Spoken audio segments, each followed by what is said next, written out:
Hello friends, welcome to our channel. Today we're going to take a look at another horrible case with you, the case of Natasha Cournoyer. Natasha Cournoyer, 37 years old, has gone missing suddenly and without any notice. She didn't visit her mother, respond to phone calls, or return home.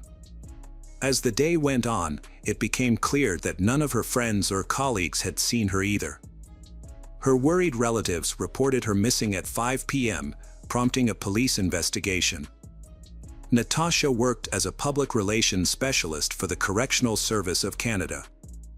Detectives began by interviewing her co-workers. Upon arrival, they found her car still parked nearby. A nervous-looking man, Michel Trottier, was standing by her vehicle. He claimed to be in a relationship with Natasha and was trying to figure out where she might have gone. The back door of Natasha's car had scratches, but it was unclear if they were related to her disappearance. With no reason to suspect Michel Trottier of involvement, detectives continued their investigation. Co-workers reported that Natasha was at work on October 1, 2009, the day before she vanished. She seemed to be in a good mood, friendly, and untroubled, with no signs of anything amiss. On October 2nd, Natasha needed a day off to deal with issues related to her recently deceased father's tombstone. To make up for time, she worked longer hours on October 1st and left the office around 8 p.m. According to her friends, Natasha was a kind and open person with no known conflicts or enemies. The police launched a large-scale search for Natasha, involving aviation and canine units. Initially, they focused on the area around the parking lot but found no clues to aid the investigation. Natasha's friends and relatives distributed flyers with her photo, hoping someone might have information about her disappearance. The first few hours after a person goes missing are crucial in finding witnesses or evidence. However, in Natasha's case, valuable time was lost because the police weren't notified until the evening of October 2nd, 21 hours after she left work. The search for Natasha took place from October 3rd to 5th, but unfortunately, no leads were found. Her family offered a $10,000 reward for any information that could help locate her. Natasha's boyfriend, Michel Trottier, suspected she had been kidnapped and made a televised plea for her safe release. Meanwhile, the police were investigating their personal lives. They had been together for 4 years, but their relationship had been rocky, with multiple breakups and reconciliations. The police explored all possible scenarios surrounding Natasha's disappearance. They reviewed CCTV footage from her workplace, both inside and outside the building. The footage showed Natasha arriving at 9:04 a.m. and leaving at 8:07 p.m. She had parked her car in a poorly lit area of the parking lot, and the cameras captured her walking towards it. However, she eventually disappeared from view due to the darkness. After a few minutes, the car headlights turned on and the car started moving, but instead of heading towards the exit, it drove to the opposite side of the parking lot, which was also poorly lit. The car stopped and the headlights went out. The vehicle remained in this position for about 20 minutes before moving towards the exit. It was determined that this car was not Natasha's, as she owned a Mazda. Further investigation revealed that the car in the video was a Ford Windstar minivan, which had entered the parking lot at 6:35 p.m. and parked next to Natasha's car. Based on the video footage, the police concluded that Natasha Cournoyer's disappearance was likely a kidnapping.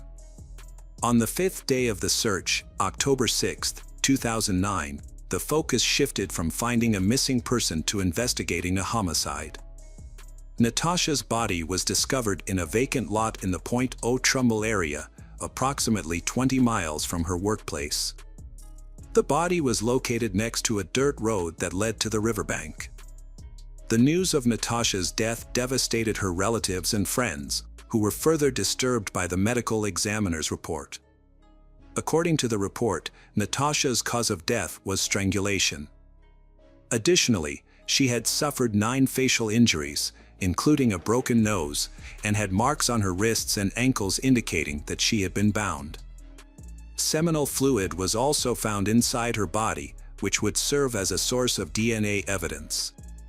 While awaiting DNA analysis results, detectives attempted to identify the owner of a minivan captured on camera the day Natasha vanished. In 2009, there were 2 motels near Natasha's workplace. On October 16, 2009, 10 days after her body was discovered, police visited both motels to review guest registration cards. At the Lido Motel, they found a guest who had registered a Ford Windstar. The guest was 48 years old Claude LaRouche, a registered sex offender with 2 prior convictions. In 1993, Claude was sentenced to 1 year in prison and 2 years of probation for coercing a 19-year-old acquaintance into sex. In 2005, he received a 40-month prison sentence for attempting to kidnap a 7-year-old girl. She managed to escape and run to a neighbor's house. Claude's 40-month sentence for the attempted kidnapping of a child raises questions about the severity of his punishment. In November 2008, Claude was released and started working as a carpenter. He married a woman with 2 sons, and they all lived together in a house about a 10-minute drive from where Natasha Cournoyer disappeared. Detectives found out Claude checked into a motel the night Natasha went missing. Forensic experts examined the motel room and discovered dark red stains on the carpet, which they sent for analysis. The same day, detectives visited Claude at his home. Since he had a prior prison record, the police already had his DNA on file. However, they needed time to compare it to the DNA found on Natasha's body. Claude claimed he didn't know Natasha but admitted to frequently visiting the Lido Motel because it was cheap. He told the detectives he was unhappy with his intimate life with his wife and often rented a motel room to meet women offering paid sex services. When asked about his whereabouts on October 1st, the day Natasha disappeared, Claude said he couldn't remember anything, including staying at the Lido Motel.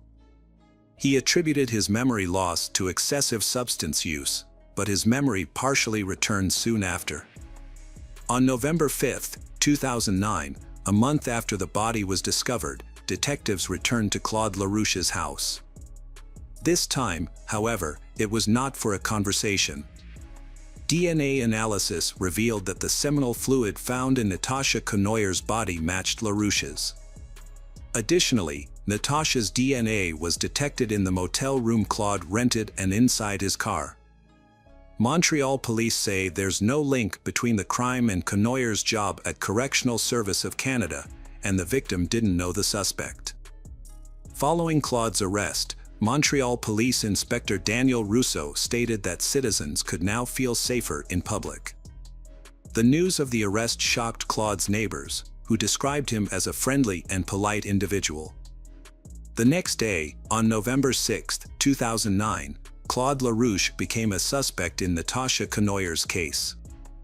Initially, he denied any wrongdoing, but faced with substantial evidence, he confessed to taking Natasha's life.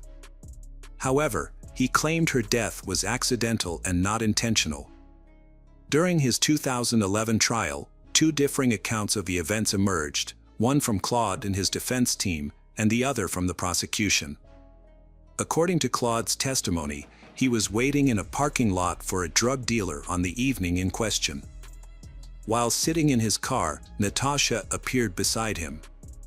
He then attacked her, forced her into his vehicle, and shut the door. Afterwards, Claude conversed with Natasha, and she allegedly agreed to accompany him to a motel. Claude LaRouche experienced memory lapses, which left him unable to recall why he stood in the parking lot for 20 minutes or what he did during that time. However, he conveniently remembered specific moments that worked in his favor. According to LaRouche, Natasha offered to satisfy his demands in exchange for her freedom while they were in the motel room. He agreed, but after she fulfilled his requests, they got into an argument. Claude lost control, attacked Natasha, and ultimately strangled her. He then cleaned the room, moved her body to his car, drove home, and went to bed. The next morning, after the substances he had taken wore off, he realized the gravity of his actions. Claude chose to get rid of Natasha's body. As he drove to the location where the body was later found, he cut her documents and bank cards into pieces and threw them out the car window. However, it's crucial to remember that this account comes from LaRouche himself, and the more he shared, the more inconsistencies and questions emerged about his claims. According to Claude's testimony, the day after disposing of Natasha's body, he returned to the scene and covered her with a blanket, fearing she would freeze. He revisited the body again the next day to retrieve the blanket, worried that it would hinder her discovery. LaRouche's statements suggest that his actions were influenced by a clouded consciousness, leading to illogical decisions. He claimed he did not intend to take Natasha's life, which he attempted to convey to those present during the trial. The prosecution's case relied on physical evidence and a witness testimony. The witness stated that while walking his dog near the parking lot on the day Natasha disappeared, he saw Claude attempt to attack a jogger around 7 p.m. However, Claude retreated when he noticed the witness and his dog. Natasha Cournoyer was attacked an hour later. The prosecutor was convinced that Claude had bound and abducted Natasha, taking her to a motel where she ultimately lost her life. In June 2011, Claude LaRouche was found guilty and received a life sentence with the possibility of parole after 25 years. During the trial, it was revealed that just 2 weeks after Natasha's murder, Claude attempted to strangle another woman, Dominique Martel. However, she managed to fend him off by biting his finger. As a result, Claude was deemed a dangerous offender under Canadian law, rendering his prison sentence indefinite and significantly reducing his chances of early parole. Natasha had a peaceful and fulfilling life, with aspirations and objectives, all of which were brutally taken away by a man with a history of serious crimes. Despite his past, Claude was allowed to roam free, living among the community without adequate supervision. The fact that he had previously attempted to kidnap a 7-year-old girl raises questions about how he was able to reintegrate into society without proper monitoring. Natasha's loved ones continue to grapple with these unanswered questions, haunted by the thought that if the system had functioned correctly and Claude had been held accountable, Natasha might still be alive today. Hello friends, welcome to our channel. Today we're going to take a look at another horrible case with you. The case of Chris Watts. Shanann Razuchak and Christopher Watts, both from North Carolina, met in 2012. Shanann was from Aberdeen and Chris was from Spring Lake. They tied the knot on November 3, 2012, but not everyone was thrilled about their union. Chris's parents, Cindy and Ronnie Watts, didn't attend the wedding, with Cindy later explaining that she didn't get along with Shanann and didn't like how she treated her son. A year after getting married, Shanann and Chris moved to Frederick, Colorado, marking a fresh start in their lives. They were excited to start a family and eventually welcomed 2 daughters, Bella Marie, born on December 17, 2013, and Celeste Catherine, Cece, born on July 17, 2015. Shanann had been diagnosed with lupus, a chronic autoimmune disease, at a young age. Despite the challenges this presented for getting pregnant, Shanann defied the odds and became a mother twice. She was known for her kindness, compassion, and positivity, and was determined to create a happy life for herself and her family. Shanann was a loving and exceptional mother, and her vibrant personality drew people to her. Every morning, she would send her friends heartfelt texts that read, "Good morning, beautiful," making them feel cherished and uplifted. Her daughters, Bella and Cece, were the center of her universe, and she devoted herself to nurturing and supporting them. Shanann was active on social media, sharing videos that offered a glimpse into her daily life and that of her daughters. Her friends and family cherished these videos, which showcased her warm personality. In many of these videos, Shanann expressed her deep admiration for her husband, Chris, portraying him as a loving husband and father. However, those close to the family found Chris difficult to connect with on a deeper level, as he tended to keep to himself. Despite their reservations, Shanann's family and friends accepted Chris because of her deep love for him. However, the couple was struggling financially, and in June 2015, they filed for bankruptcy due to a heavy mortgage, multiple car payments, loans, medical bills, and significant credit card debt. At the time, Chris worked at Anadarko Petroleum, while Shanann worked at a children's hospital call center. However, by 2016, Shanann had changed careers, becoming a consultant for a multi-level marketing company, selling a nutritional supplement administered through a patch. Shanann loved her job, and it showed. As her co-worker Cynthia de Rosette put it, she had a way of making everyone she met feel her positive energy. Despite being happy with her life, Shanann had one wish: to have a baby boy to complete her family with her husband and 2 daughters. In spring 2018, Shanann got an unexpected but wonderful surprise. She was pregnant again. Overjoyed and excited, she wanted to capture her husband Chris's reaction. So she planned to surprise him on May 28th with the news. Further tests confirmed Shanann was having a baby boy. Shanann and Chris chose the name Nico for their new baby. When they told their daughters Bella and Cece they would be big sisters, the girls were happy. In the summer of 2018, when Shanann was pregnant with Nico, she visited her family in North Carolina while Chris stayed behind in Colorado for work. Shanann took her daughters, Bella and Cece, to visit Chris's parents, Cindy and Ronnie, despite having a strained relationship with them. During the visit, Cindy prepared a snack for Cece without considering Shanann's prior warning about Cece's severe nut allergy. As a result, the snack contained peanuts, which put Cece's life in danger. Shanann was deeply disturbed by this incident, feeling that Cindy had recklessly disregarded her granddaughter's safety. Shanann expressed her outrage and disappointment in a text message to Chris, accusing his mother of intentionally trying to provoke her by putting Cece's life at risk. She urged Chris to confront his father about Cindy's behavior, implying that if Chris didn't take action, it would suggest he was complicit in his mother's harmful actions, and that Shanann's concerns for her children's safety were justified. While Shanann was visiting her family in North Carolina, she noticed a sudden change in Chris's communication style. He stopped responding to her messages and calls, leaving her confused and concerned. When she asked him what was going on, Chris explained that he had taken on more responsibilities at work due to the arrival of new employees, but reassured her that everything was fine. A week later, Chris flew to North Carolina to spend time with Shanann and their 2 daughters, Bella and Cece. The girls were excited to see their father and ran to hug him as soon as he arrived. Chris was enthusiastic in his greeting, scooping them up in a tight hug. However, his greeting to Shanann was noticeably colder. Instead of a kiss, he simply nodded at her. Shanann felt hurt and surprised by Chris's distant behavior, and she couldn't help but confide in a friend about her growing concerns through a text message. Shanann felt like she was living with a stranger, not the man she married. She was saddened and confused by the change in Chris. When they were in the same room, he refused to talk to her, and instead, they communicated through their phones. Shanann sent a heartbreaking text to her friend, explaining the situation, and even shared a photo of them sitting on separate couches, facing away from each other. Shanann suspected that Chris might be interested in someone else, which shocked her friend.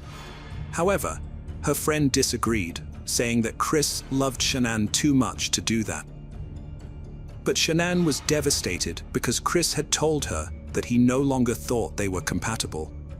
This was a huge surprise to Shanann, who had always believed their love was strong. Chris had confessed to Shanann that he had hoped getting her pregnant would change his feelings, but it didn't. Shanann was devastated to hear this, as she treasured their relationship and thought their love could overcome any obstacle. Desperate to save her family, Shanann proposed that they attend couples counseling to work through their issues. However, Chris refused. Shanann was willing to do whatever it took to rescue their relationship, but she realized Chris was not willing to meet her halfway. Despite her best efforts, Shanann came to understand that Chris was unwilling to compromise on anything. After their return to Colorado from North Carolina, the family settled back into their routine. However, Shanann soon left for another business trip, this time to Arizona. During her trip to Arizona, Shanann's friends noticed a change in her behavior. She seemed confused, distressed, and not her usual cheerful self. One evening, while they were all in their hotel room, Shanann opened up to her friends about her concerns. She told them that Chris had expressed doubts about their relationship and refused to go to couples therapy. On August 11th, while Shanann was still in Arizona, she received a notification on her phone about a restaurant charge on her and Chris's account. The amount of the charge raised her suspicions, and she wondered if Chris was having dinner with someone else. This made her feel uneasy and doubtful. When Shanann returned home from her trip on August 13th, her friend Nicole Atkinson drove her home. Their doorbell camera captured Shanann entering her house at around 1:48 a.m. The next morning, Shanann's friends became worried when they didn't receive their usual good morning messages from her. They knew she had an important doctor's appointment at 9:30 a.m. and were concerned that something might be wrong. When Shanann missed a 12:30 p.m. business meeting, her close friend Nicole Atkinson became alarmed. As the day went by with no word from Shanann, Nicole's concern grew. She sensed something was off. Feeling a strong urge to act, Nicole drove to Shanann's house. As she arrived, she felt a knot in her stomach. Shanann's van was parked in the garage, and her daily shoes sat by the front door. Nicole knocked on the front door, hoping Shanann would emerge, explaining that she had overslept after her flight the previous day. But there was no response. One of Shanann's friends contacted her husband Chris, telling him they couldn't reach her. Chris reassured them, thinking Shanann might have taken their daughters to a friend's house. Shanann's friends were puzzled by Chris's response because they had all been in touch with each other, and none of them knew where Shanann was. She had no plans to meet up with any of them. As a result, her friends told Chris they planned to contact the Frederick Police Department to report Shanann and their daughters, Bella and Cece, as missing. However, Chris did not want to involve the police. One of Shanann's friends, Nicole, was so worried that she went ahead and called 911 to report the three missing. After Nicole's call, a police officer from the Frederick Police Department arrived at the Watts home. The officer's body cam footage showed Nicole's distress as she explained what she knew about Shanann and her daughters. When Chris arrived, he approached the officer, but unlike Nicole, he did not appear to be very concerned, despite his wife and daughters being missing. During a search of Shanann and Chris's home, the officer found Shanann's purse, which contained her medication and that of her two daughters. This finding concerned Shanann's friend Nicole, but Chris, her husband, remained unusually calm. The officer also discovered Shanann's wedding pants on the bedside table. Afterwards, the officer and Chris went to a neighbor's house to review the footage from their security camera. The camera captured footage of Chris's driveway and garage, showing him opening the garage door, moving around, and leaving the house at 5:28 a.m. When Chris watched the footage with the police, his behavior changed. He became nervous and fidgety, which didn't go unnoticed by his neighbor, who suggested to the officer that Chris wasn't acting normal. Chris's reluctance to search for his wife and daughters, Bella and Cece, raised concerns among Shanann's friends, who found it incomprehensible that he wasn't worried about their disappearance. As the investigation unfolded, the police canvassed the neighborhood, asking residents if they had seen Shanann or anything unusual. The FBI and the Colorado Bureau of Investigation joined the search the next day, along with the Boulder Police Department's cadaver dogs, which searched the property and inside the house. During the search, an officer handling a cadaver dog commented that the house smelled of cleaning products and seemed unusually clean. The officer's suspicions were raised by a comment, leading them to inspect the cleanliness of the home more closely. the presence of cleaning products hinted that someone might have tried to hide evidence or erase potential clues.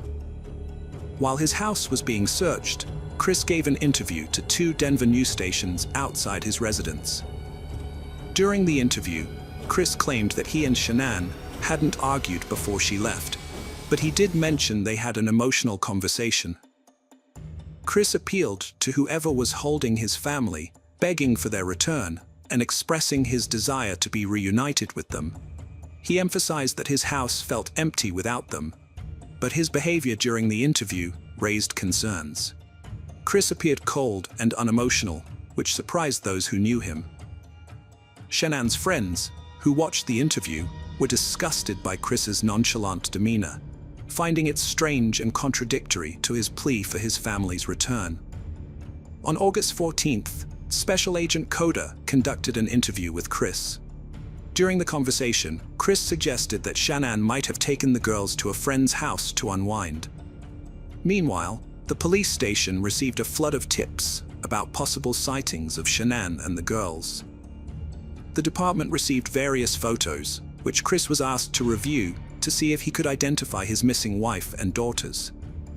However, he was unable to provide any identifications. Agent Coda also asked Chris about his marriage to Shanann during the interview. Chris claimed that he had never been unfaithful to Shanann, and, to the best of his knowledge, she had never been unfaithful to him either. He explained that they were the type of couple who would confide in each other if they ever felt tempted to stray.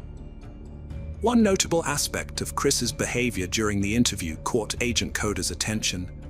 Chris frequently made hand movements towards his neck. Agent Coda's intuition was growing stronger, suggesting the movements might be pointing to a more sinister truth. During the interview, Agent Coda stepped out briefly to share his concerns with the other officers, suspecting Chris might have strangled Shanann. As the hours ticked by with no sign of Shanann and her daughters, the loved one's anxiety turned to desperation. Despite their fears for Shannan's safety, they held on to the glimmer of hope that Bella and Cece might still be alive. The lack of updates from the authorities only added to their distress. After a 3-hour interrogation, Chris was released from the police department, but the police instructed him to return the next day, August 15th, for a polygraph test. Here's what happened. Chris agreed to take a polygraph test to help with the investigation into his family's disappearance. On August 15th, Chris picked up his father from the airport and went to the Frederick Police Department, where Tammy Lee from the Colorado Bureau of Investigation administered the test. During the test, Chris denied any involvement in his family's disappearance and claimed not to know where his wife Shanann was. However, the results of the test were not in Chris's favor. This led the detectives to strongly suspect that Chris was responsible for the deaths of his wife and daughters. Tammy Lee, a highly skilled polygrapher, confronted Chris about the test results. Chris admitted that he had caused Shanann emotional pain, but denied physically harming her. He also confessed to having an affair with a co-worker named Nicole Kessinger, which he deeply regretted. Despite his confessions, Chris still denied any involvement in his family's disappearance. At one point, he asked to have his father, Ronnie, present during the interview. The officers were hesitant, worried that this might lead Chris to ask for a lawyer. Chris Watt's father was allowed to accompany him in the interrogation room, a risky move that detectives hoped would prompt Chris to confess. And it worked. Chris admitted to killing Shanann, but claimed he did so because she had harmed their daughters, Bella and Cece. However, this excuse was immediately met with skepticism by Shannan's friends, who knew she would never hurt her children. In fact, Shanann was eagerly awaiting the birth of her third child, a son named Nico.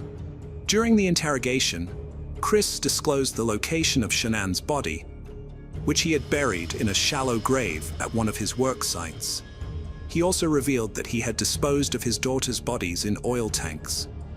Despite this, Chris continued to deny any involvement in their deaths.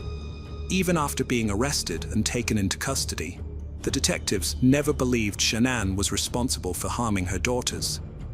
In the end, Chris pleaded guilty to avoid the death penalty and was sentenced to life in prison without parole.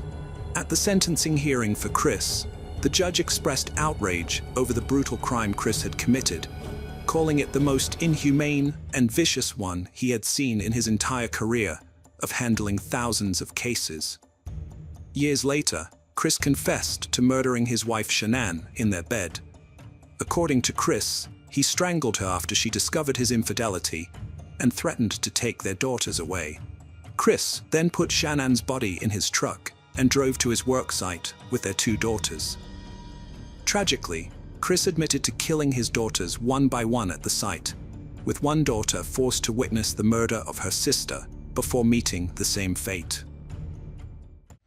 Hello friends, welcome to our channel. Today we're going to take a look at another horrible case with you, the case of Mary Catherine Higdon. Mary Catherine Higdon was born in 1994. Mary was a lively and cheerful child who loved making people laugh with her humor, impressions, and playful antics.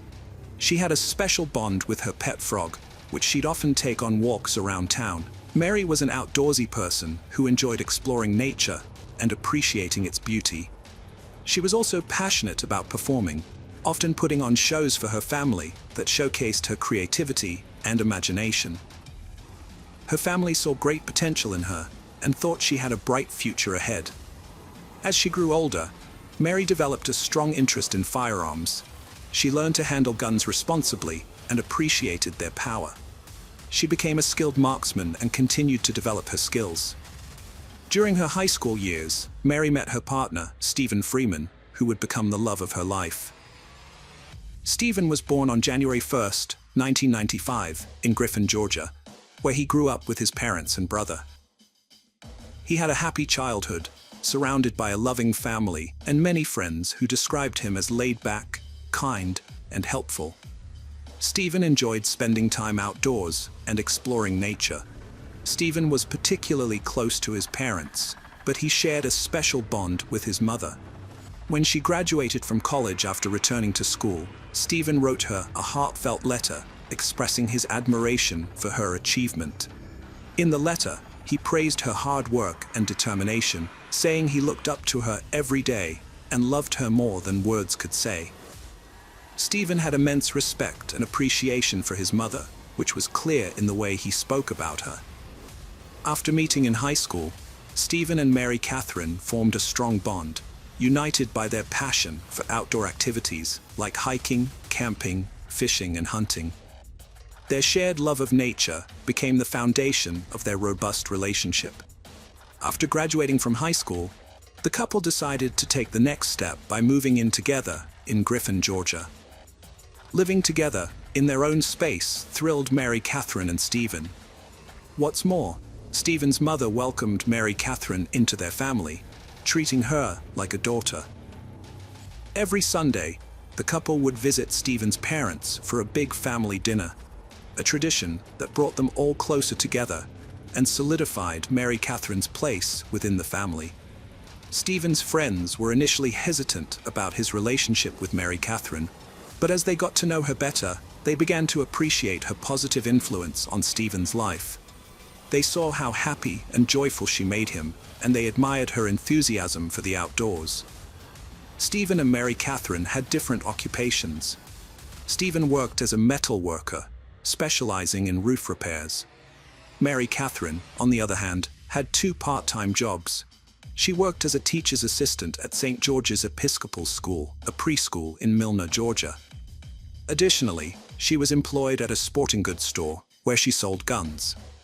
Interestingly, one of Stephen's close friends, Thomas Skinner, was also a colleague of Mary Catherine's at the sporting goods shop. Mary Catherine learned about basic gun safety while working at a sporting goods store, which taught her how to properly hold, load, and shoot a gun. Similarly, Stephen was enthusiastic about firearms and owned several shotguns and rifles that he used for hunting and target practice. He also kept a Glock 42 handgun at home for self-protection.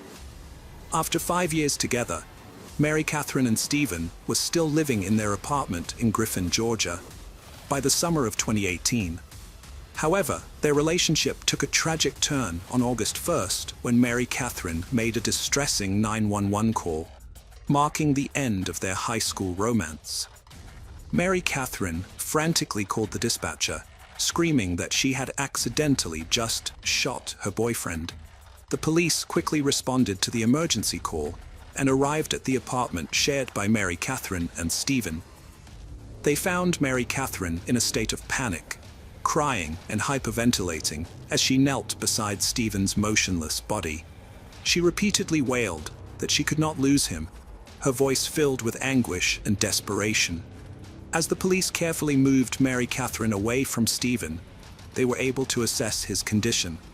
They discovered that he had been shot in the chest, but miraculously, he was still alive. The police immediately called for an ambulance to rush Stephen to the nearest hospital. At the emergency room, a team of skilled doctors worked to save Stephen's life. Despite their best efforts, his condition continued to worsen. Unfortunately, the severity of his injury ultimately proved fatal, and Stephen succumbed to his wounds. After Stephen was taken to the hospital, Mary Catherine accompanied the police to the station for a formal interview. Mary Catherine explained what happened on the night she accidentally shot Stephen. She said she was giving him the gun because he normally kept it beside his bed for safety. However, she clarified that they never loaded the chamber of their guns at home. During the police questioning, officers detected the smell of alcohol on Mary Catherine's breath. As they pressed her for more information, her story changed. Initially, she said she handed Stephen the gun, but later claimed she tossed it to him. The police was skeptical of her changing story, knowing that a gun wouldn't fire randomly just because it was tossed. Someone had to pull the trigger.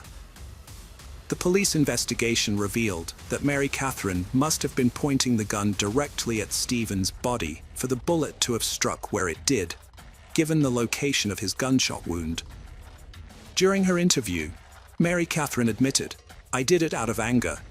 But unfortunately, the recording equipment malfunctioned at that exact moment, and her words were inaudible. Despite the missing recording, the police still had strong evidence pointing to Mary Catherine's intention to harm Stephen. At the couple's apartment, they found signs of an intense argument, including scattered food throughout the house. Additionally, police records showed that officers had responded to 5 domestic disturbance calls at the couple's residence in the past year. The police also discovered that the gun used in the shooting was loaded on the night of the incident, contradicting Mary Catherine's claims. These findings collectively led the police to conclude that Mary Catherine had intentionally shot her boyfriend Stephen. The police found cooking grease residue on the gun and magazine, leading them to believe Mary Catherine, who was cooking dinner at the time, had loaded the weapon. After Mary Catherine shot Stephen, the police questioned his friends to learn more about their relationship. According to his friends, Mary Catherine and Stephen's relationship was marked by constant fighting and toxicity. They reported that the couple frequently had intense, heated arguments. Mary Catherine was described as possessive and verbally abusive towards Stephen, with signs of mental instability that heightened the tension between them. Whenever Stephen tried to create distance by leaving their apartment, Mary Catherine would barrage him with relentless texts and calls, forcing him to block her. One of Stephen's friends revealed that Stephen had confided in him about Mary Catherine's history of threatening him with a gun. Specifically, she had pulled a firearm on him at least 3 times in the past. Despite this, Stephen chose not to report these incidents to the authorities because he was worried about Mary Catherine getting into trouble. Stephen's friends stressed that his top priority was always Mary Catherine's well-being, even when it put his own safety at risk. When Stephen's friends learned that Mary Catherine had accidentally shot him, they were skeptical because they knew she was knowledgeable about handling firearms. In fact, just 3 months prior to the shooting, Stephen had texted a friend to say that Mary Catherine was running wild outside, screaming and attempting to shoot both him and herself. Stephen told a friend that Mary Catherine had previously pointed a gun at him, but the latest time, her eyes frightened him, making him think she might actually pull the trigger. By July 2018, Stephen was exhausted with Mary Catherine's behavior and considered leaving her. In July, Stephen planned to secretly move to another town while Mary Catherine was out, without telling her. He was afraid of how she might react if she knew he was leaving. Just 2 days before Mary Catherine fatally shot Stephen, the police found a series of revealing text messages from July 30th. The conversation started with Stephen sending Mary Catherine a friendly message. "Good morning, beautiful. Don't forget." Mary Catherine responded with, "Have a great day." Stephen replied, "You too. Love you." However, the night of July 31st, Stephen avoided Mary Catherine's texts and calls, as they were in the middle of a fight, and instead spent the evening at a friend's house. On the night of August 1st, Mary Catherine was at home preparing dinner when she realized Stephen wasn't there. She contacted Stephen's mother, who told her that he was with his friend. Angry and feeling betrayed, Mary Catherine drove to his friend's house, determined to confront Stephen. When she arrived, she saw Stephen sitting in the passenger seat of his friend's truck. Mary Catherine pulled up alongside and began yelling at Stephen, who tried to calm her down, promising to come home soon. Although Stephen's friends claimed that Mary Catherine had pointed a gun at Stephen on multiple occasions, Mary Catherine vigorously denied these allegations. She maintained that she never pulled a gun on Stephen. However, Mary Catherine did admit to having threatened to take her own life with a gun on several occasions. In a later interview, Stephen's mother shared her insight, believing that one of the main reasons Stephen stayed with Mary Catherine for so long was because she frequently threatened to harm herself. Stephen was afraid that Mary Catherine would follow through on her threats if he decided to leave her. However, on the night of the incident that led to Stephen's shooting, Mary Catherine claimed that Stephen was the one who became aggressive and violent. According to her, Stephen threw the dinner she had prepared in her face. Mary Catherine stated that she only picked up the gun to defend herself and scare Stephen away. She wanted him to leave the apartment, but Stephen allegedly lunged at her, which frightened her. As she backed away, the next thing she knew, Stephen was bleeding from the chest. At the time of the shooting, Mary Catherine didn't tell the police her version of events because she was embarrassed to admit that Stephen had a history of violence towards her. She claimed that Stephen had hit her in the past and was controlling. She even recalled an incident where Stephen kicked her out of bed with such force that she hit her head on the door frame. However, Stephen's friends had a different perspective on their relationship. They claimed to have witnessed Mary Catherine being physically aggressive towards Stephen, stating that she had slapped him hard in the face. Mary Catherine's sister contradicted her account of their relationship, revealing that she had seen bruises on Mary Catherine's arm 2 weeks before Stephen was killed. When questioned, Mary Catherine confided in her sister that Stephen had grabbed her, causing the injuries. After investigating Stephen's death as a murder, the authorities charged Mary Catherine with murder, aggravated assault, and firearm possession during a felony. The prosecution offered her a plea deal, proposing a life sentence with possible parole if she pleaded guilty. However, Mary Catherine declined the offer, opting to stand trial and assert her innocence. At the trial, Mary Catherine maintained that she shot Stephen in self-defense, denying the charges against her. The trial, which began on June 17, 2019, nearly a year after Stephen's death, exposed the tumultuous relationship between Mary Catherine and Stephen. Mary Catherine's lawyers argued that she acted out of genuine fear, citing Stephen's history of violence and abuse. Mary Catherine testified that she was the victim of Stephen's controlling, manipulative, and dangerous behavior, which included physical, mental, emotional, verbal, and sexual abuse. She described being hit, humiliated, and degraded by Stephen on multiple occasions, and shared specific incidents where he smacked her around and verbally abused her.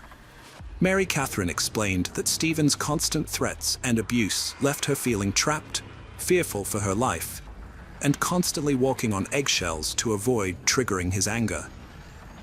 She presented evidence in the form of text messages, including one where Stephen threatened to punish her, which she said meant he would physically harm her.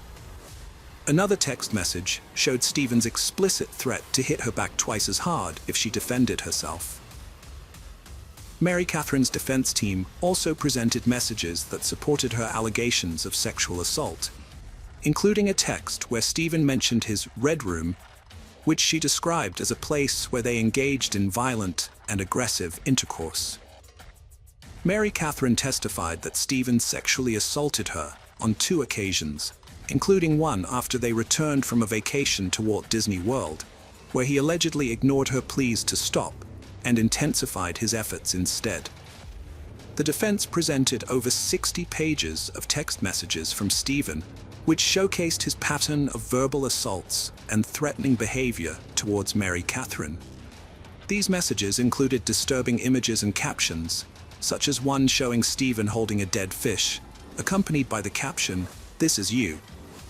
Another message showed Stephen's violent threats towards Mary Catherine after she cheated on him, where he wrote, "I'm going to wreck you for wrecking me." The defense also alleged that Stephen's drug and alcohol addiction contributed to his violent outbursts. Mary Catherine maintained that she was the one who ended the relationship, not Stephen, and that her actions on the night she shot him were a result of her desperation to escape the abuse. Mary Catherine claimed that Stephen had reacted violently to some news and had threatened to attack her, causing her to defend herself by grabbing a gun. She said the last thing she had told him before shooting was to get out of her house. However, Stephen's friends and family disputed Mary Catherine's allegations, describing Stephen as a friendly and caring person. Stephen's mother said she was unaware of any threatening messages her son had sent Mary Catherine and did not condone such behavior. Although she acknowledged that Stephen may have said some angry things, she believed he did not mean them. In court, the prosecution questioned Mary Catherine about her story, pointing out that she had never reported any alleged abuse by Stephen. They also presented evidence that Mary Catherine had searched for violent and explicit content online just hours before the shooting, which she claimed was to find ways to make Stephen happy. The prosecution argued that Mary Catherine had changed her story about the shooting multiple times, and that a text from Stephen suggested she had pointed a gun at him before. Additionally, Stephen's friends testified that they had witnessed Mary Catherine's violent behavior towards him. After 4 hours of deliberation, the jury found Mary Catherine not guilty of murder, assault, and other charges. The verdict surprised Stephen's loved ones, who felt that justice had not been served. Later, the jurors revealed that they believed Mary Catherine had intentionally killed Stephen, but there was not enough evidence to prove it beyond a reasonable doubt. This lack of evidence made it difficult to determine whether the shooting was murder or self-defense. Hello friends, welcome to our channel. Today we're going to take a look at another horrible case with you. The case of Alex Murdaugh. Alex Murdaugh attempted to follow in his family's footsteps by pursuing a law degree from the University of North Carolina, where he met his future wife, Margaret Maggie Branton. They started dating in 1991 and got married 2 years later, on August 14, 1993, at the Second Presbyterian Church in South Carolina.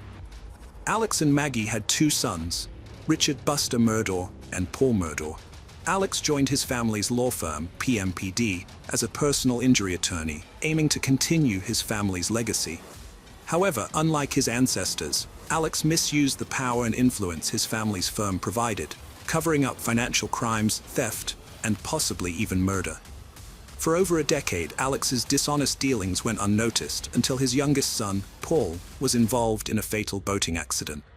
This incident was the latest in a series of suspicious deaths surrounding the Murdaugh family, leading people to speculate that these accidents were not coincidental and were instead part of a larger cover-up, given the family's history and resources. Here's what happened on February 23, 2019. Paul Murder, fresh out of high school, took his family's boat to Pucas Island for a party with friends. The group, including his girlfriend Morgan Dowie, Anthony Cook, and Miley Allman, wanted an unsupervised night of fun. They planned a house party and oyster roast on the island.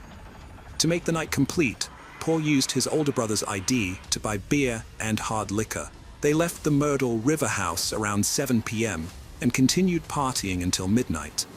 Feeling restless, Paul suggested driving the boat to downtown Beaufort, where he and his friend Connor had 2 rounds of shots at around 1 a.m. As they headed back to the boat, a surveillance camera caught a tender moment between Anthony and Mallory. Paul, who was heavily intoxicated, started acting strangely on a boat ride with friends. At 1:15 a.m., the group got back on the water, but things quickly spiraled out of control. Paul drove the boat in circles, showing signs of intoxication, and got into an argument with the others. Anthony wanted to get out on a nearby rock, but Paul refused. GPS footage later showed that the boat's speed increased at some point. Although Paul denied deliberately speeding up, he was in control of the wheel. The boat crashed into Arrow Creek Bridge at 2:20 a.m., throwing Mallory into the water. The others were severely injured. Connor broke his jaw, and Morgan's hand was badly hurt. Connor called 911, and help arrived soon after. When the deputy sheriff arrived, he saw blood in the main compartment and a large split in the hull from the impact. All the teenagers involved were extremely drunk, and everyone except Anthony required hospital treatment. Paul refused treatment despite being extremely agitated and having a blood alcohol level of 0.243, significantly higher than the legal limit. The search for Mallory's body took 8 days, and she was found to have died from a combination of blunt force trauma to the head and drowning. Despite multiple eyewitnesses stating that Paul was out of control while driving the boat, he was not arrested or charged. This led to rumors that Alex Murdaugh had used his influence to protect his son from justice. In March 2019, the Murdaugh family was served with a wrongful death lawsuit. Mallory's family alleged that Paul's mother, Maggie, was aware that her son was drunk when they went boating, and that Buster had helped them obtain fake IDs to buy alcohol. Paul was finally charged with 3 felonies on April 18, 2019, but he never made it to court because he died before his trial. A series of mysterious deaths have been linked to the Murdaugh family. One incident involved Stephen Smith, a gay teenager, who was found dead on July 8, 2015. His official cause of death was blunt force trauma to the head, and it was initially ruled a hit-and-run incident with no suspect arrested. However, Stephen's mother believed he was the victim of a hate crime. There were rumors that Stephen was in a relationship with Alex Murdaugh's oldest son, Buster, and that Buster might have been involved in Stephen's death. Gloria Satterfield, the Murdaugh family's longtime housekeeper, died on February 26, 2018, due to complications from a severe head injury. Alex Murdaugh claimed that his dogs had caused her to trip and fall, but there was no autopsy to confirm this account. The case was reopened on March 22, 2023, and it was revealed that Gloria's death was actually a murder, although no suspects have been named. Alex Murdaugh's family was involved in a wrongful death lawsuit after his housekeeper, Gloria Satterfield, died in 2018. The lawsuit resulted in a $4.3 million insurance policy settlement, but the money never reached Satterfield's sons.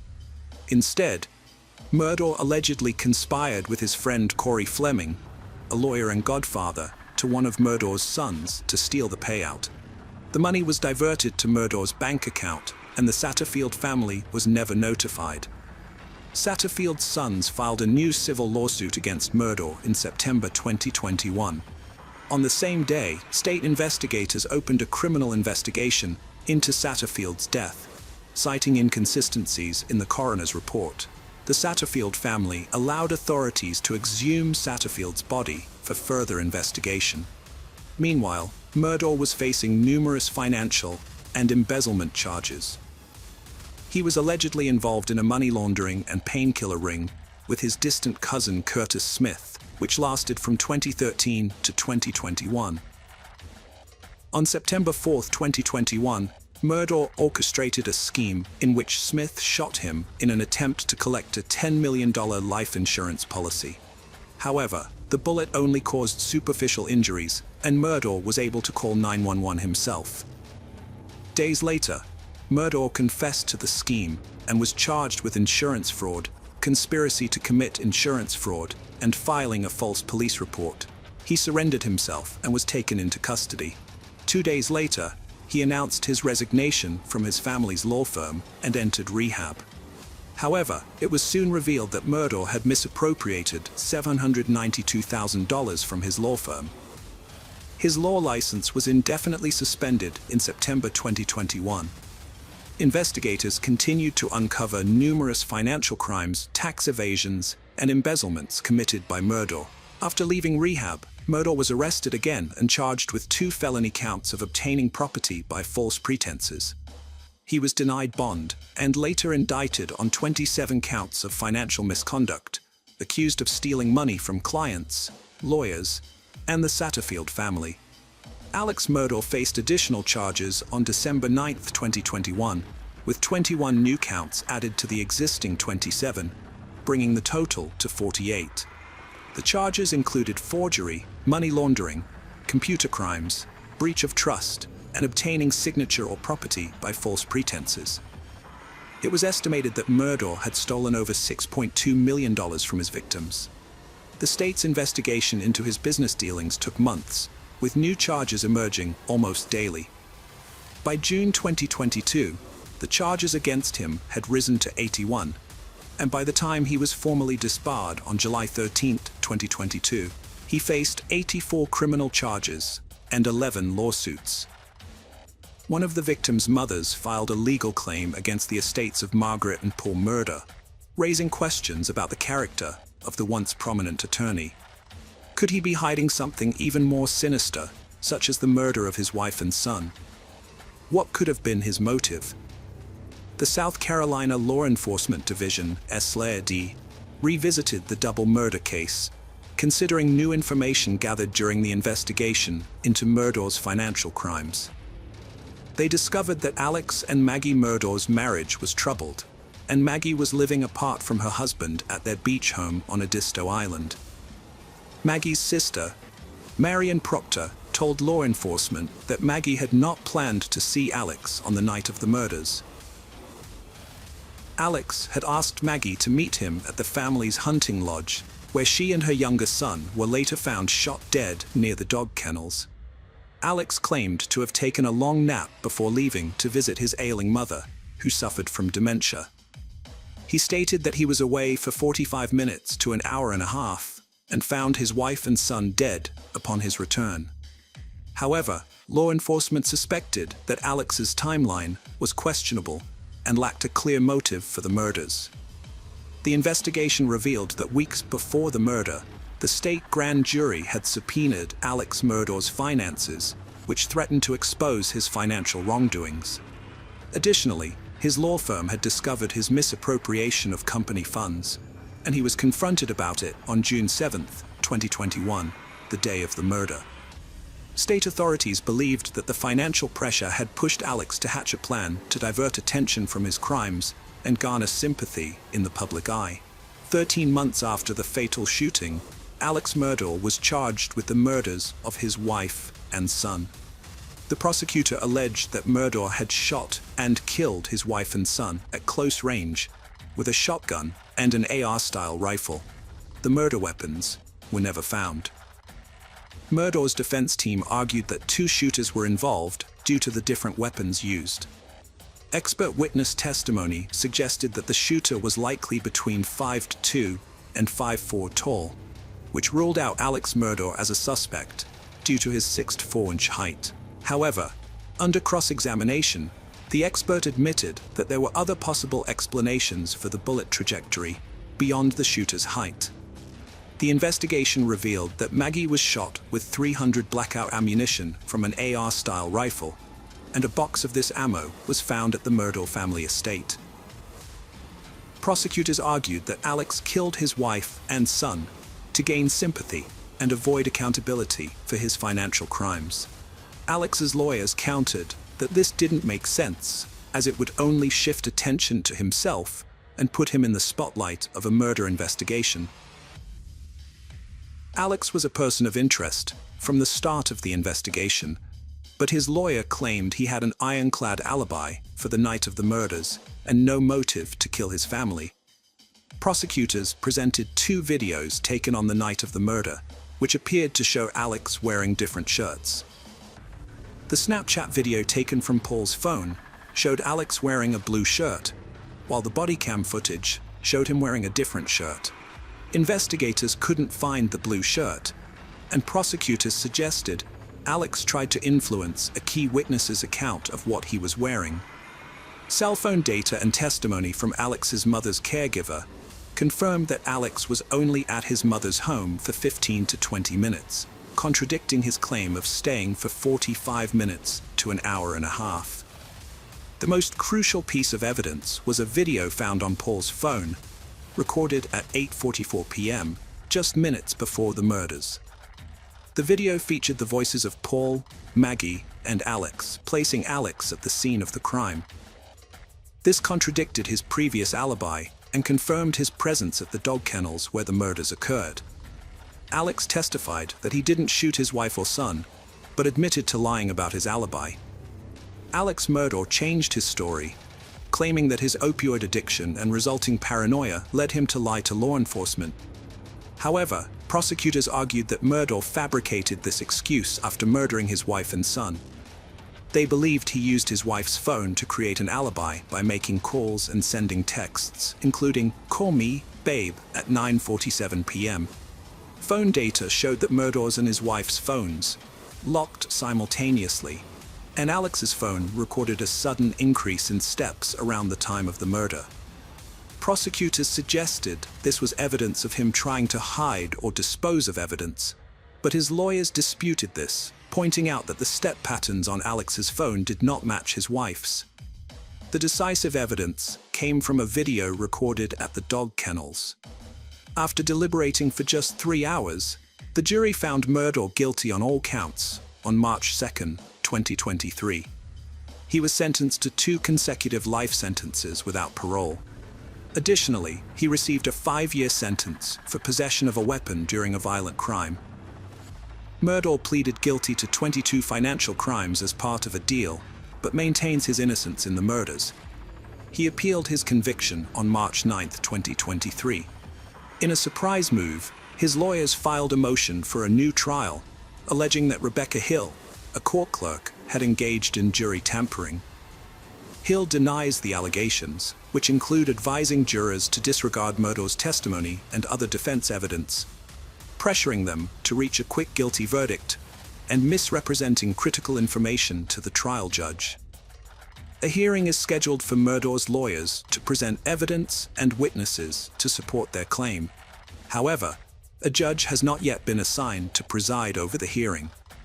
With over 100 financial and drug crime charges pending, as well as multiple lawsuits, it is clear that the Alex Murdaugh case is far from over.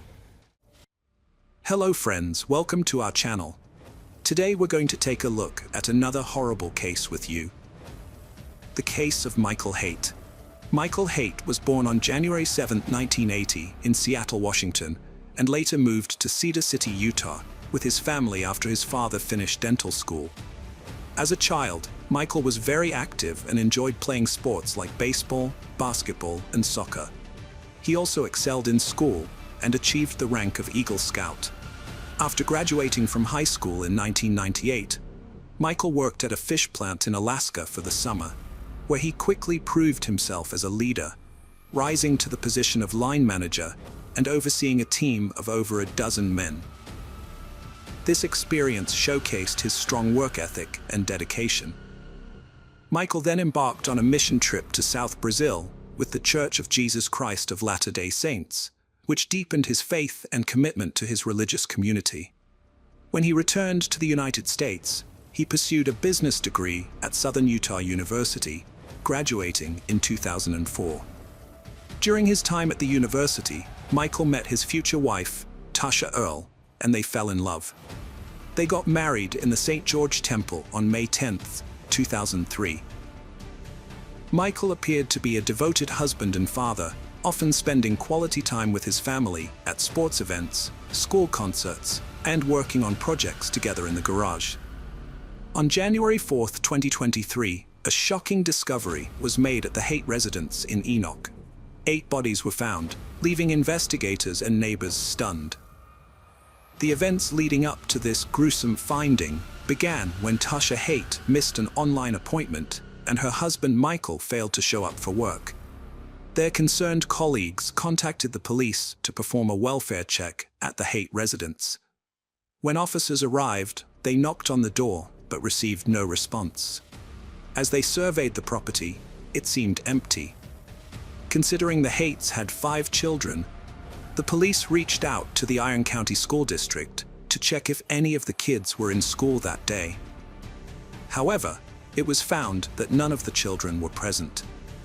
Before entering the home, the police cleared the premises to ensure it was safe to do so. After a thorough search, authorities confirmed that no one required medical attention and there was no active threat. The Haight's single-story residence with a basement was declared a crime scene, and detectives arrived shortly after. In the main bedroom, detectives found 4-year-old Gavin lying on his stomach, his head turned to the left, with one arm under his head on a pillow and a blanket covering part of his body. Tasha, Gavin's mother, was also partially covered by the blanket. On the other side of the bed, detectives found an older woman, later identified as Gail Earle, Tasha's mother, lying on her back with her head resting on a pillow and partially covered by a blanket, similar to her daughter and grandson. In Bry's room, the 12-year-old girl was found lying in bed, slightly inclined and partially covered with a blanket. In Aman's room, a 7-year-old boy was found lying face down in the corner, without a pillow or blanket. His twin sister Sienna was discovered in her bedroom, lying on her left side in bed, with her head on a pillow and covered with a blanket. The eldest child, 17-year-old Macy, was found in her bed, with her head on a pillow and her body covered with a blanket. In the exercise room of the basement, the detectives found Michael Haight lying on top of a sleeping bag. Sadly, all 8 family members were found dead from gunshot wounds. It quickly became clear to the detectives that Michael Haight was the main suspect, and they believed he had killed his wife, mother-in-law, and 5 children before taking his own life. When detectives started investigating, a neighbor provided vital information that helped them reconstruct the crime's timeline. The neighbor told police she woke up at 3:30 a.m. to use the bathroom, and as she left her room, heard a loud bang that sounded like fireworks. However, realizing it was after the allowed date for fireworks in the neighborhood, she felt annoyed rather than alarmed by the noise. The neighbor reported hearing an initial loud bang, followed by 2 more in quick succession, then a short pause, another bang, and a longer pause before the final bang. Based on this testimony and the condition of the 8 bodies found inside the house, the detective inferred that the loud noises heard around 3:30 a.m. were directly connected to the events that unfolded that night, leading them to believe that Michael Haight committed the brutal killings during this time frame. During the investigation into the Haight family murders, detectives discovered a 2020 report from an unnamed individual who had notified the Utah Division of Child and Family Services about abuse in the Haight household. According to the report, 14-year-old Macy had confided in this individual about her fear of her father, sparking a further investigation. The authorities then interviewed Macy and her parents separately. During Macy's interview, she revealed disturbing information. Her father had choked her on multiple occasions, and she lived in fear of being killed by him. She reported that the violent attacks began in 2017, and recounted an incident where her father grabbed her by the shoulders and pushed her into a wooden piece of furniture. Michael Haight denied hurting his daughter when questioned by detectives, passing off the incidents as misunderstandings and attributing his emotional state to his father's recent death and his brother's divorce. He claimed to have taken out his frustrations on his older daughter. Despite this, Tasha chose not to press charges, and the Utah Department of Children and Family Services, the Enoch Police Department, and the Iron County Prosecutor's Office also declined to pursue the case, as it did not meet the legal requirements for prosecution. A lethality assessment was conducted with Tasha, which indicated that her relationship with Michael was not life-threatening. As a result, victim services were made available to Tasha and her children for several months. Further investigation revealed a different side of Michael, unknown to the community. According to Tasha's friends, they had to speak quietly or turn on the kitchen water when visiting Tasha, as they suspected Michael was monitoring and eavesdropping on their conversations. Tasha's friends would often help her clean the house when they visited, which prevented Michael from finding fault with her. When texting Tasha, her friends noticed that she would respond with brief, positive messages, likely to maintain a positive image in case Michael read them. This suggested that everything was fine in their marriage. The detectives investigating the case discovered that Michael exhibited highly controlling behavior towards Tasha. For instance, he would take away her car keys and phone to restrict her freedom. Another red flag was his overreaction when Tasha bought a $30 rug from Walmart to replace a dirty one, which was a legitimate need. Michael's anger was unwarranted, and he claimed the purchase was excessive. Tasha confided in her friends that her 7-year-old son, Aman, was increasingly imitating Michael's bad behavior. When Tasha gave Aman instructions, he would respond, "That's not my job," which concerned Tasha as it showed his lack of responsibility and disregard for authority. Tasha's friends reported that in 2022, Tasha attempted to prioritize her own well-being by getting her nails done, a rare treat for her given her many responsibilities. However, her husband Michael refused to let her do so, imposing strict limits on her autonomy and freedom. Moreover, Michael frequently disregarded or ignored Tasha's instructions, and their friend Aman often followed his lead in doing so. Tasha felt more confident in her appearance after indulging herself, and she decided to get her nails done every month.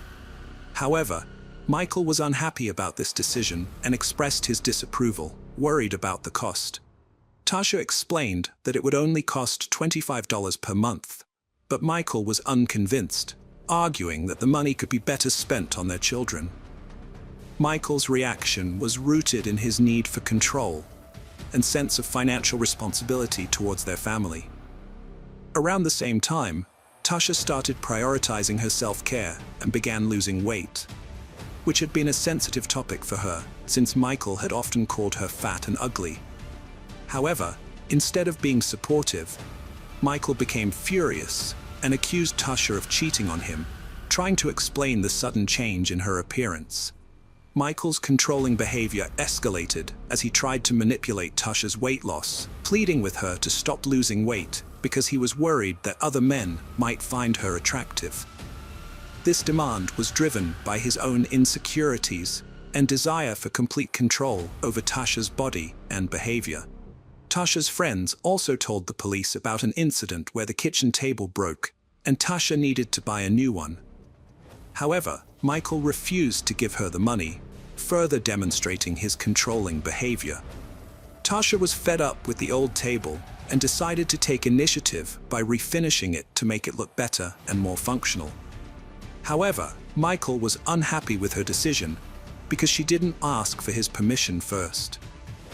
Michael was extremely frugal during the holiday season, despite earning a good income. He only gave Tasha $100 for each of their 5 children to buy presents, which was not enough in Tasha's opinion.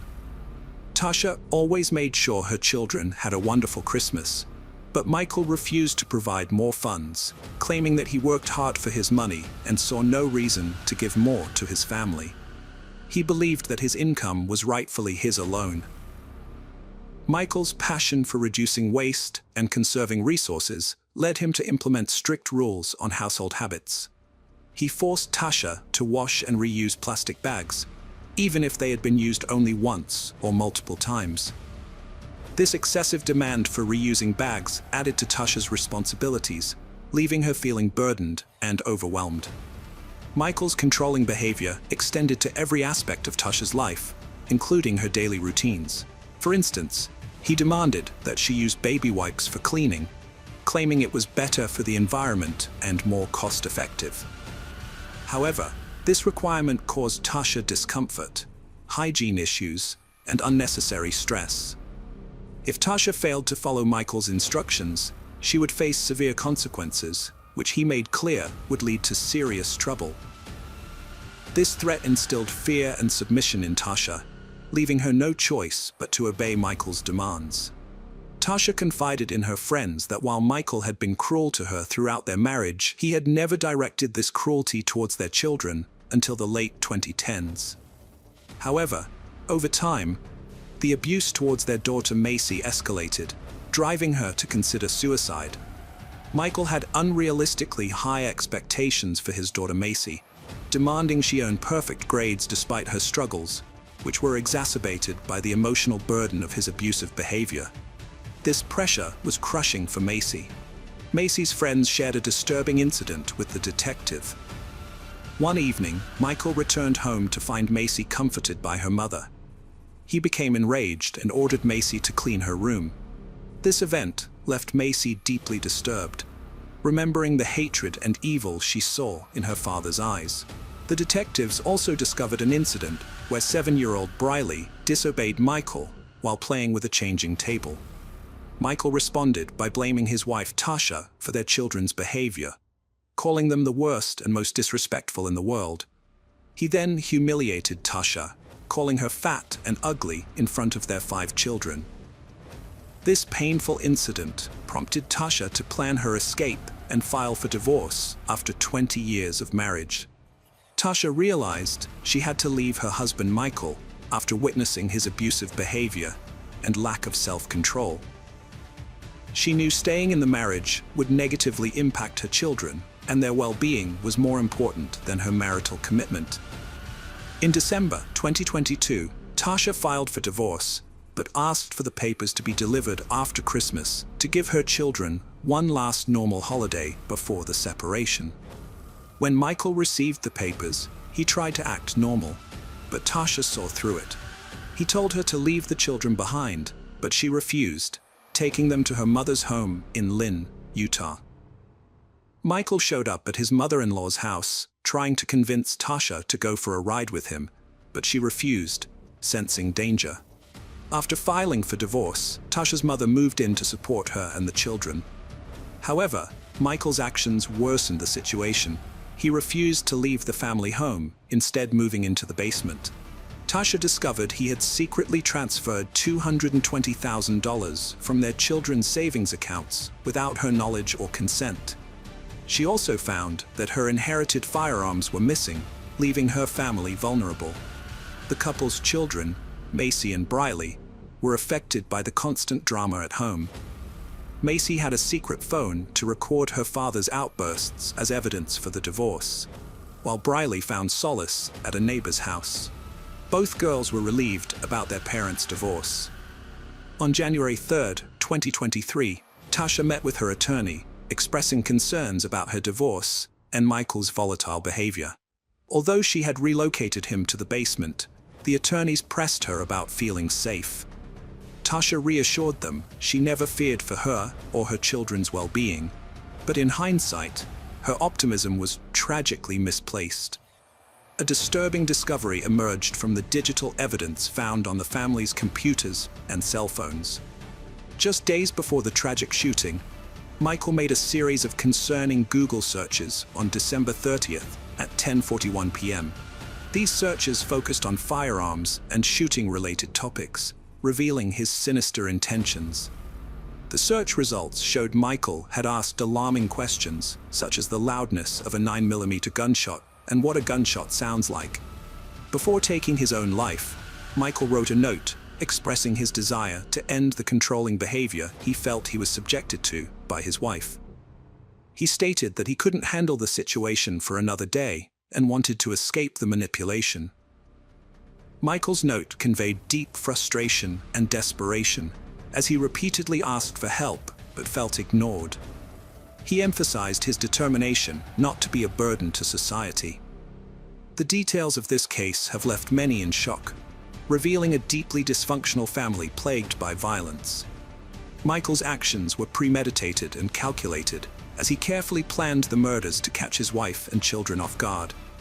Today we're going to take a look at another horrible case with you, the case of Brooke Skylar Richardson. In Ohio, the Richardson family, consisting of Kim, Scott, and their children, Jackson and Skylar, seemed like a typical family. Skylar was a cheerleader who struggled with an eating disorder from a young age. Her mother Kim first noticed this when Skylar was 12 years old and refused to buy gum with more than 5 calories. As a flyer on the cheerleading squad, Skylar felt pressured to maintain a certain weight. This obsession with her body image led to a constant fear of gaining weight. During cheerleading season, Skylar started throwing up after meals to control her weight, which only made her issues worse. When the season ended, her struggles intensified. Skylar experienced episodes of binge eating, followed by periods of starvation or extreme dieting. Her parents grew concerned, but Skylar shut down whenever they tried to talk to her about it. They sought professional help from various doctors and therapists, who eventually diagnosed Skylar with body dysmorphia, a condition where she obsessively focused on a perceived flaw in her appearance. In July 2016, Skylar began dating a friend's cousin, but the relationship didn't last long. By January 2017, she had moved on to a new boyfriend, Brandon, and seemed genuinely happy and healthy. Her parents noticed her weight gain and thought her eating disorder was under control. In February, Skylar picked out her prom dress, a tightly fitted gown that required her to be laced into it. During a family vacation in mid-March, she wore a 2-piece bathing suit and looked wonderful. Her mom, Kim, wanted her to start taking birth control pills to protect her health. In mid-April 2017, Skylar visited her mother's gynecologist to obtain a prescription for birth control. However, during the visit, the doctor informed Skylar that she was approximately 8 months pregnant. Skylar requested the doctor not to tell anyone, and her mother remained unaware of the real reason behind her tears. Skylar and her boyfriend Brandon attended the prom on May 5th, despite her advanced pregnancy. 2 months later, on July 14, 2017, the police showed up at the Richardson home. They informed Skylar's parents, Kim and Scott, that they needed to speak to the teenager about something she may have witnessed. The police officers assured the parents that Skylar was not in trouble and took her at their word. Scott decided to drive Skylar to the police station, unsure of what awaited them. The police wanted to question Skylar regarding a call they received from a gynecologist's office. A patient of an OB/GYN doctor gave birth to a stillborn baby and buried it in their backyard. The police were informed and took Skylar, the patient, into custody for questioning. Her father was not allowed to be present during the initial interview. The police read Skylar her rights and shared the details of the doctor's report. According to the doctor, Skylar had discovered her pregnancy on April 26th, but later reported that the baby was not alive and had been buried in the backyard. Skylar admitted to the police that she had given birth to a stillborn baby girl on May 7th, 2017. She explained that she delivered the baby in the bathroom, noticed it was not breathing, and had no heartbeat. Feeling the need to bury the baby, she retreated to the backyard, dug a shallow grave, and buried the body. To mark the spot, she placed a vase with a flower at the burial site. The police informed Skylar's parents, Kim and Scott, about the true reason for her detention. They were shocked to learn that Skylar had been pregnant, as they had no idea. They expressed sadness that Skylar had gone through this ordeal alone and without their support. Skylar revealed that she had named the baby Annabelle and claimed the father was a close friend's cousin, whom she briefly dated. Crime scene investigators searched the Richardson backyard, removing weeds and debris to uncover the baby's remains. Despite the challenges, they found several bones, including pieces of the skull, which they carefully collected and preserved. After more than 5 hours of questioning, Skylar and her parents were allowed to return home. However, 6 days later, the police contacted Skylar again, informing her that they had received new information from the coroner's office. They claimed that the baby's bones showed signs of burning, which Skylar vehemently denied. She insisted that she would never harm her child. The police suggested that Skylar might have tried to cremate the baby to hide the evidence, but she continued to deny any wrongdoing. However, Skylar suddenly changed her story, admitting that she may have used a lighter to try and cremate the baby's remains. She also stated that the baby might have been born alive and made a noise or even cried before dying. Skylar confessed to holding the newborn too tightly, which might have contributed to its death. During a lengthy interrogation, the police gathered enough evidence to arrest Skylar on a charge of reckless homicide. They believed she had suffocated her baby. After presenting the case to a grand jury, Skylar was indicted and arrested for aggravated murder, which carries a mandatory life sentence in Ohio. At her arraignment, Skylar pleaded not guilty to additional charges of voluntary manslaughter, abuse of a corpse, and endangering children. She spent the weekend in jail until her family secured a $50,000 bond. Skylar became the center of a media frenzy following her child's tragic death. The public judged and scrutinized every move she and her family made, taking a toll on their well-being. They retreated to the safety of their home, but even stepping outside became difficult due to threats and photographers. Despite her defense attorneys believing Skylar gave a false confession, the prosecution pressed forward with their case. Even when the medical examiner retracted her initial report of burning, the prosecution clung to Skylar's admission that she had attempted to cremate the remains. Throughout this period, Skylar's family endured immense stress and fear. The public scrutiny and threats made their lives unbearable, and they struggled to navigate a world under constant scrutiny. Skylar's defense attorneys worked tirelessly to defend her against the charges. Skylar's family raised the $50,000 bail, but as a condition of her release, she was ordered to wear an ankle bracelet. She remained confined to her home, avoiding public appearances. Over 12 months, Skylar's life took a different path.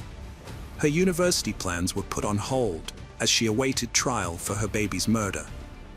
The charges were serious, and the defense filed a motion to move the trial to a different county, but it was denied. Skylar faced the trial in the original jurisdiction, grappling with the emotional and psychological impact of the allegations and her isolation. Spending time with her dogs provided comfort and companionship as she awaited her trial.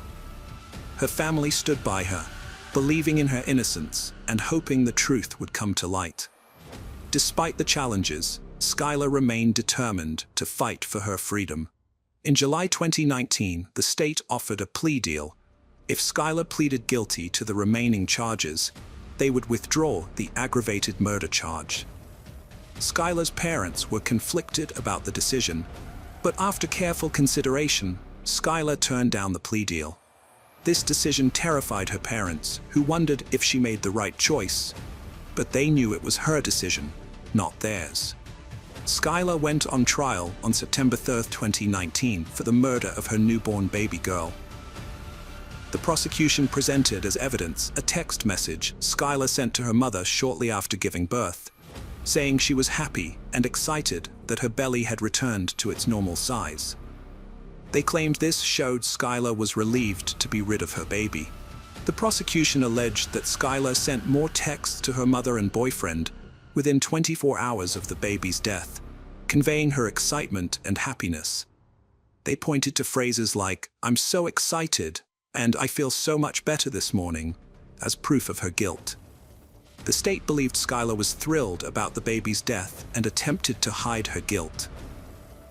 The prosecution also claimed Skylar had no intention of keeping her baby and presented evidence that she had searched online for ways to get rid of the baby.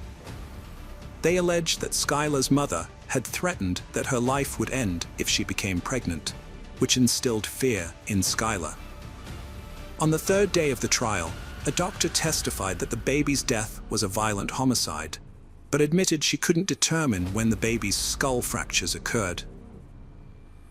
The defense challenged the doctor's findings, suggesting she may have been biased.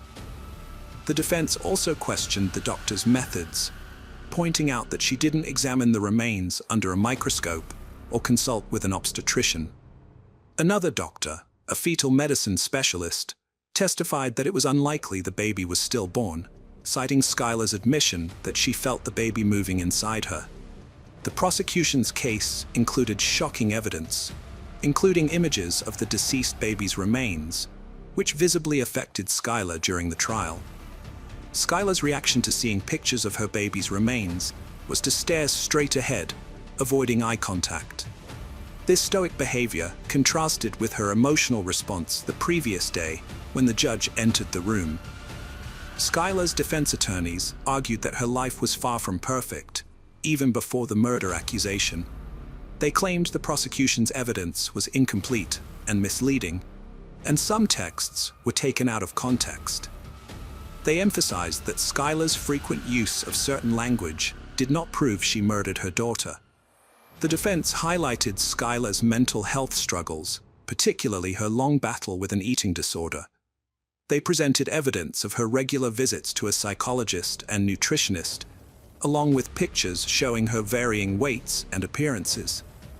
They argued that despite her physical state, Skylar tried to comfort and care for the lifeless body after giving birth. Skylar's attorney explained that she intended to tell her family about the pregnancy, but never had the chance.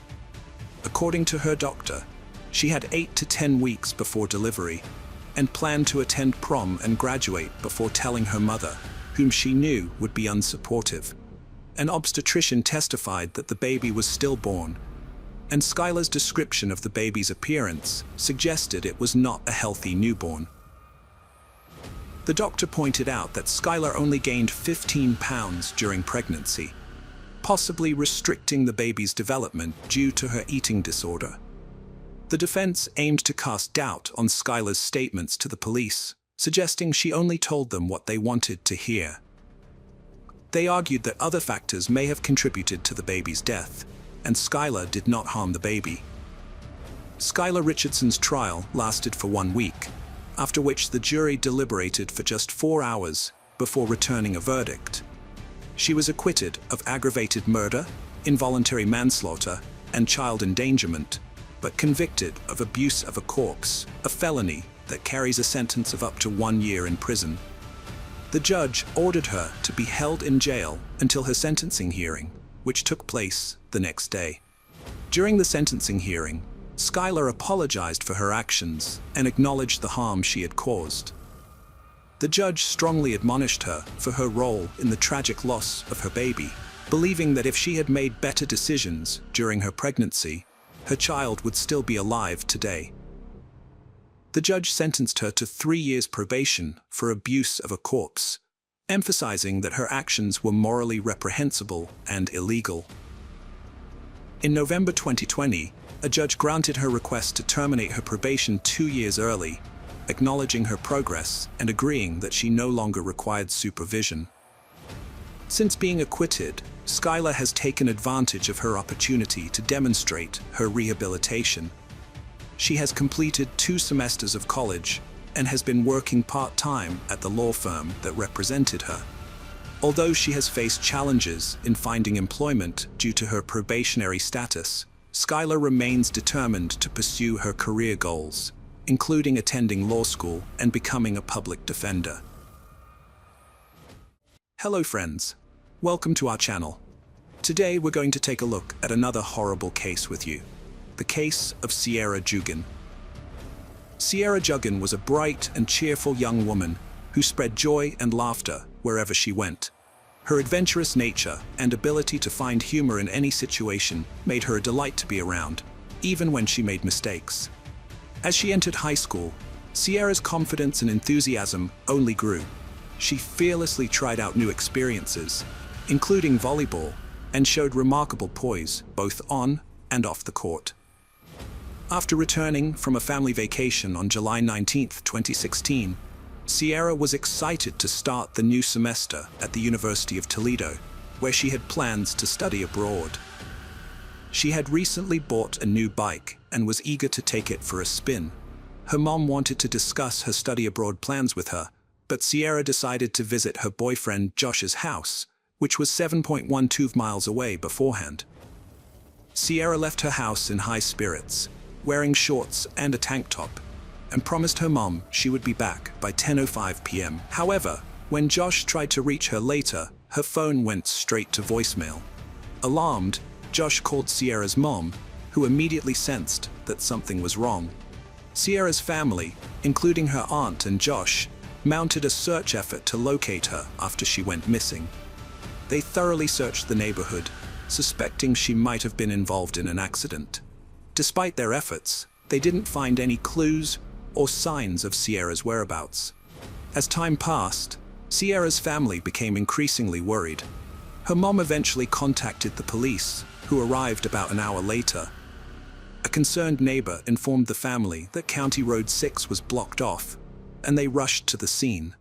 There, they found a chaotic atmosphere and officers who wouldn't allow them to pass. The officers weren't able to provide any information, leaving Sierra's family in a state of panic. In desperation, they decided to seek help from the FBI. As the night wore on, Sierra's family was left to wonder what had happened to their daughter, unable to rest due to their growing concern. The next day, Sierra's mom and aunt started searching for her by calling hospitals, looking for any unidentified females. Although they didn't find anything, they got a promising lead from Detroit, Michigan. A young woman who looked a lot like Sierra was in the hospital after escaping from a moving vehicle with serious injuries. To confirm her identity, a nurse asked Sierra's family to describe any distinctive marks on her body. Sierra's mom mentioned a scar on her calf and her pierced belly button. The woman in the hospital seemed to match Sierra's description, giving the family hope that they had finally found her. However, their hopes were soon dashed when they discovered that the woman in the hospital was not Sierra after all. The family was devastated to learn that the person found wasn't Sierra, as they had pinned their hopes on it being her. Later that morning, police officers came to Sierra's house to update them on the previous night's events. One of the officers had discovered a disturbed cornfield near the area while parking his car. He noticed signs of a struggle inside the cornfield and found a motorcycle track. To avoid contaminating potential evidence, he retreated without touching anything. As he retreated, he caught a glimpse of something shiny that turned out to be Sierra's purple bike. Further investigation revealed several items at the scene, including male and female sunglasses, a bloody sock, and a screwdriver. Based on these findings, the police believed that Sierra had likely been abducted from that location. Detectives investigating Sierra's disappearance interviewed her friends and family to learn more about her boyfriend, Josh. They found out that Sierra and Josh had been close friends since childhood, starting from when they were just 7 years old. As they grew older, their friendship turned into a romantic relationship in their first year of high school, and they became known for being a happy and adventurous couple. Skiing was one of their shared hobbies, and they would often go skiing together. After high school, Sierra went to the University of Toledo, while Josh attended Bowling Green. Despite the physical distance between them, they remained committed to each other and would often talk about getting married someday. However, Sierra wanted to focus on her education before settling down, showing how dedicated she was to her studies. Despite the challenges of being apart, their relationship remained strong and serious.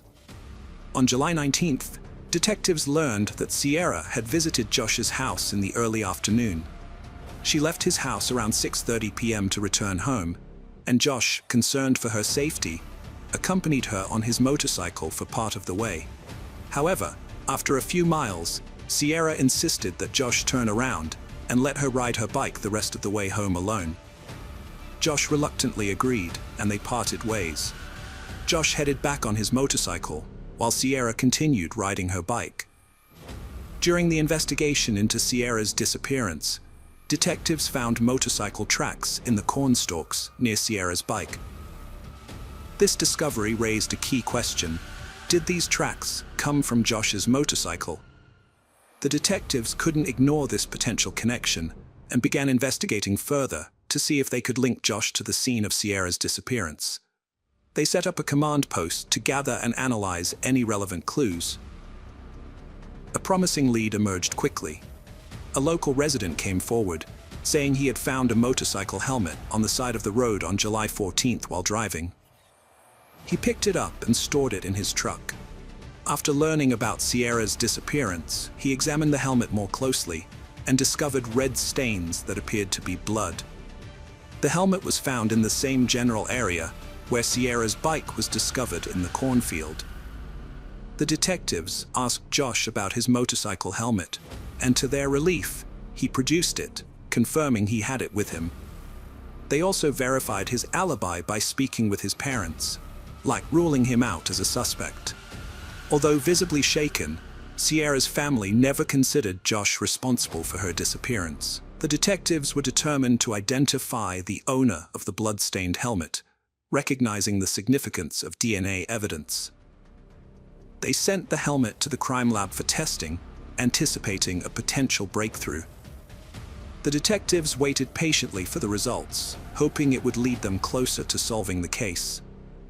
The news of Sierra's disappearance spread quickly throughout the town, prompting the community to come together to search for her. Citizens joined forces, organizing search parties that scoured every possible area, searching for any clue that could lead to her whereabouts. As the townspeople worked tirelessly to bring Sierra home safely, they felt a strong sense of unity. To show their support, the community organized a candlelight vigil at the local high school. The atmosphere was emotional, filled with grief, hope, and determination. Hundreds of people gathered, holding candles and sending their thoughts and prayers for Sierra's safe return. After 2 days of investigation, the police received a tip about a suspicious van seen speeding through the area. They suspected that Sierra might have been taken in the van, possibly falling victim to sex trafficking. The police received a tip about a license plate number linked to a van that was speeding through the area where Sierra went missing. They interviewed the van's owner, who explained that he had sped up because another vehicle had suddenly approached from behind, possibly a family member searching for Sierra. This had startled him, causing him to quickly leave the area, which may have given the impression that he was involved in Sierra's disappearance. After 48 hours of investigation, the police had no leads on Sierra's whereabouts. As each day passed, her family's hopes of finding her alive were dwindling. The police continued their door-to-door search, which eventually led them to a nearby farm that belonged to James Worley. The farm had several structures, including a house, a trailer, and a large barn. The police questioned James Worley about the day Sierra disappeared, hoping to get any information that could help them find her. To the detectives' surprise, James revealed that he had been riding his motorcycle on the day Sierra went missing. However, he claimed that his bike had broken down, causing him to lose some items, including a screwdriver and his helmet. The detectives were stunned, as these were the same items found at the scene of Sierra's abduction. This revelation raised significant suspicions about James. The detectives were determined to investigate further and questioned James about Sierra's disappearance. They noticed scratches on his face, indicating that he had been involved in a struggle. This discovery only increased their suspicions and raised more questions. They wondered if the scratches were the result of a confrontation with Sierra. The detectives decided to investigate James's background, hoping to uncover relevant information. What they discovered sent chills down their spines. James had a dark criminal history, including a previous attempt to abduct a 26-year-old woman named Robin Garder on July 4, 1989. On that day, Robin was getting ready for a neighborhood picnic when she decided to go for a bike ride. As she rode, she became thirsty and contemplated returning home. However, before she could make that decision, a car approached from behind and collided with her bike. The impact sent Robin flying into a nearby ditch. The driver, who later turned out to be James, approached Robin and asked if she was okay. However, he soon revealed sinister intentions, striking her in the back of the head and threatening her life with a screwdriver. He forced her into his car, attempting to handcuff her. Robin resisted fiercely, preventing him from securing the second cuff. Despite being on the verge of losing consciousness, Robin continued to fight. She screamed for help, but her cries were drowned out by the desolate cornfields. Just as she was about to give up, she heard a motorcycle approaching. The rider noticed her distress and stopped to help. Robin escaped by climbing onto the back of the motorcycle, leaving her captor behind. The motorcyclist drove Robin home, where she collapsed.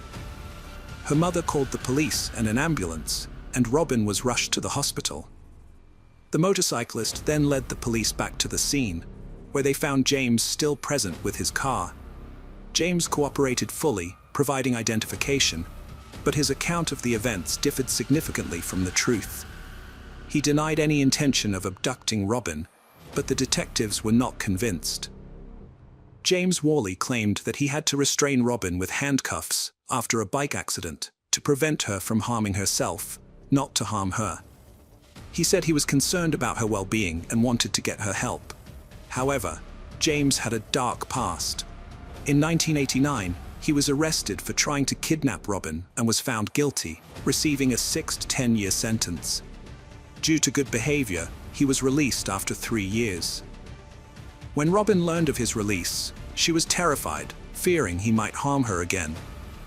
The police had reason to suspect James in Sierra's disappearance, given his criminal history. They obtained a search warrant for his residence, which he shared with his mother. Initially, nothing seemed out of the ordinary, but upon inspecting his expansive backyard, they found a suspicious barn. Inside the barn, they discovered a small green crate containing labeled and sealed bags of women's clothing, including a pair of bloody purple panties. The detectives also found a hidden freezer, air mattress with stains, zip ties, duct tape, and handcuffs. James claimed the items were for a porn business, but the evidence suggested otherwise. The police collected all the items for DNA testing, and the evidence led to James's arrest for Sierra's murder. The investigation continued, with the police searching every inch of James's property, including a pond, which they drained to search for evidence.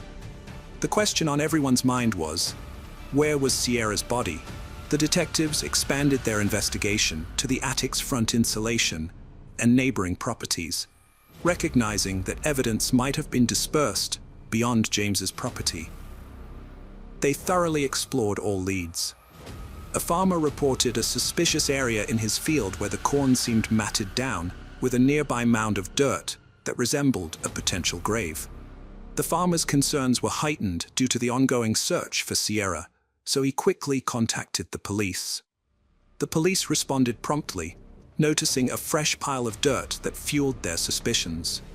They carefully processed the area, avoiding potential evidence disturbance. Despite their thorough search, no clues were found regarding Sierra's whereabouts.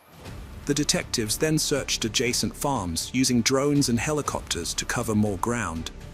They soon discovered a mound of dirt with freshly matted corn, with trained dogs indicating a potential crime scene. As they dug, they made a grim discovery: human remains, later confirmed to be Sierra's body. Tragically, her hands were bound behind her back, and her feet were tied to handcuffs. An object was lodged in her mouth, restricting her airway, which ultimately led to her death. The devastating news was delivered to the Sierra family that night. The family was overwhelmed with grief, and their sorrow was palpable. 1 month after the abduction and murder, James Worley was indicted on 19 counts, including kidnapping and aggravated murder. 2 years later, Worley stood trial, pleading not guilty despite overwhelming evidence. The state presented a terrifying story over 8 intense days, and the jury deliberated for 6 hours before finding Worley guilty on all counts related to Sierra's murder. The sentence imposed was death. Welcome to our channel. Today we're going to take a look at another horrible case with you. The case of Chris Coleman. Chris Coleman, a former Marine, met his wife Sherry, an Air Force member, while serving in the military.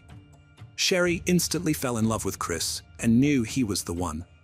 They got married before their first child, Garrett, was born, as they were devout Christians. After Garrett's birth, they had their second son, Gavin. Gavin was more energetic and mischievous, unlike his laid-back father and brother. Chris and Sherry were devoted parents who cherished their children. Sherry protected them fiercely, while Chris enjoyed every moment with them. When Chris left the military, the family moved to Waterloo, Illinois, where Chris worked as the head of security for TV evangelist Joyce Meyer. Joyce's luxurious lifestyle sparked controversy, with critics accusing her of exploiting her followers' fears. Chris's job was to protect Joyce from threatening letters and hate mail.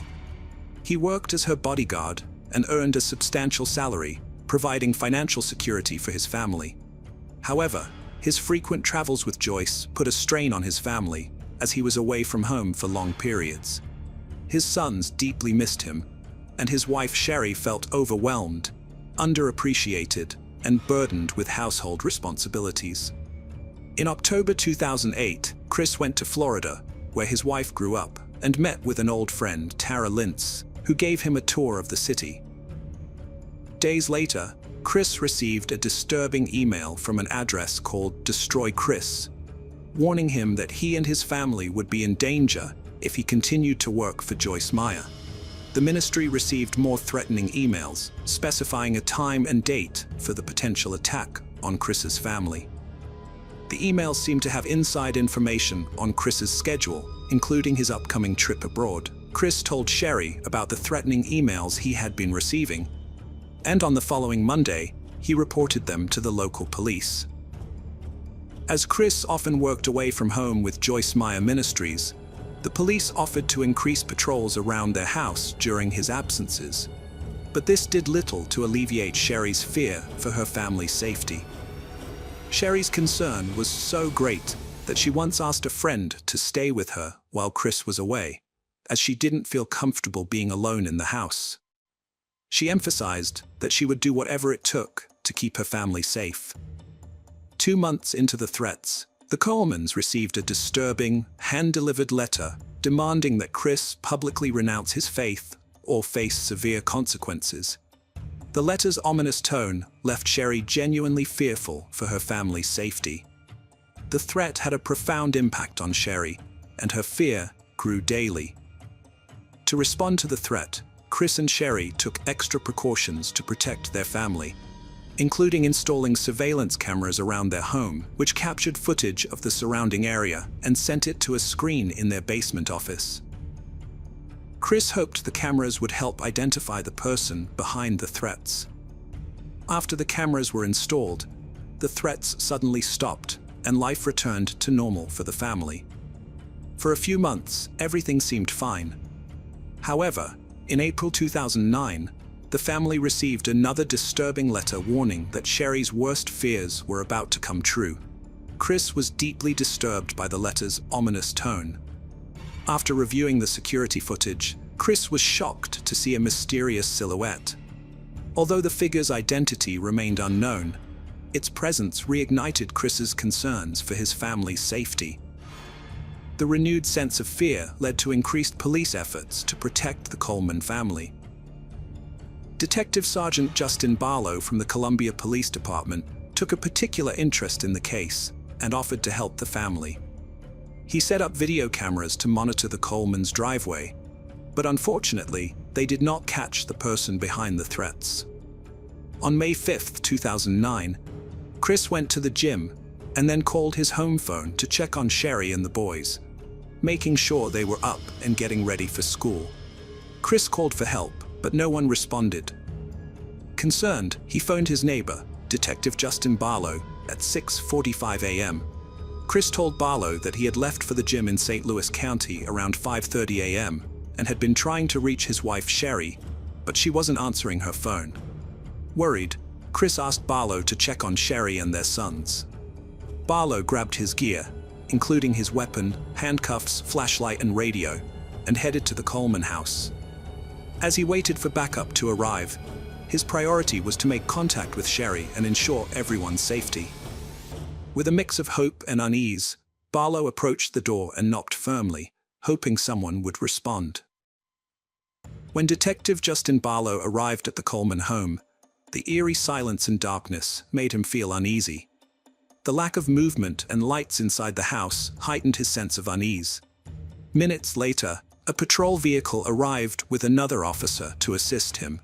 The second officer went to the back of the house to try to see or communicate with Sherry or the boys through a window or door.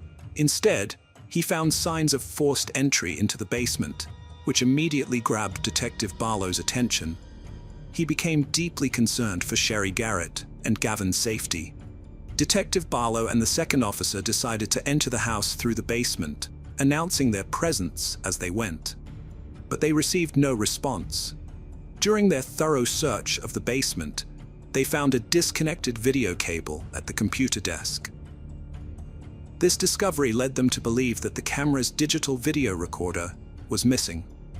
Detective Justin Barlow and the second officer searched the Coleman home from the basement up, noticing a strong smell of aerosol spray paint that grew stronger as they climbed the stairs. On the main level, they found the walls painted with derogatory messages targeting Chris, Sherry, and their sons. 13 minutes after Chris called the detective, Chris returned home from the gym and was told to wait outside while the officers searched the house. He complied, sitting quietly on the porch without asking questions or trying to enter. Meanwhile, a third officer arrived, and the three of them searched the rest of the house for Sherry and the boys. On the upper floors, they found more hate-filled spray-painted messages. When they reached the second story, Detective Barlow entered the bedroom of Garrett, the oldest son, where he appeared to be asleep. However, upon closer inspection, the detective realized that Garrett was dead, with no signs of life and a cold body. Ligature marks around his neck indicated that he had been murdered. Detectives' minds were shocked when they found Garrett's lifeless body. Next door, the second officer entered to check on Gavin and was horrified to discover the boy was also dead, strangled with ligature marks around his neck, just like his brother. The gruesome scene was made even more disturbing by an obscene message spray-painted on the bedsheets. In the master bedroom, the third officer found Sherry's lifeless body on the bed, her hair covering her face. It was clear she had been murdered. As the officer examined the room, he noticed Sherry's body had several bruises, indicating she had fought back and tried to defend herself and her sons. After discovering the bodies of Sherry, Garrett, and Gavin, detectives, including Justin Barlow, heard Chris enter the house, having waited outside for news about his family. Detective Barlow took Chris outside to give him some privacy to process the news. However, as the reality of the situation sank in, Chris's reaction was intense. He felt sick, collapsed, and curled up into a fetal position, unable to contain his emotions. The shock of the brutal murders was too much for him to comprehend. Chris was in disbelief that his family had been taken away in such a violent manner. In desperation, he tried to reach out to his father, Ronald, telling him that something had happened to Sherry and the boys. Ronald immediately realized that Chris was in shock upon receiving the news. Ronald was stunned by the tragedy that had befallen his family. The shocking news of the murders of Sherry, Garrett, and Gavin spread quickly throughout the community of Waterloo, Illinois, where the Coleman family lived. As the neighbors learned of the tragedy, they were left devastated and terrified.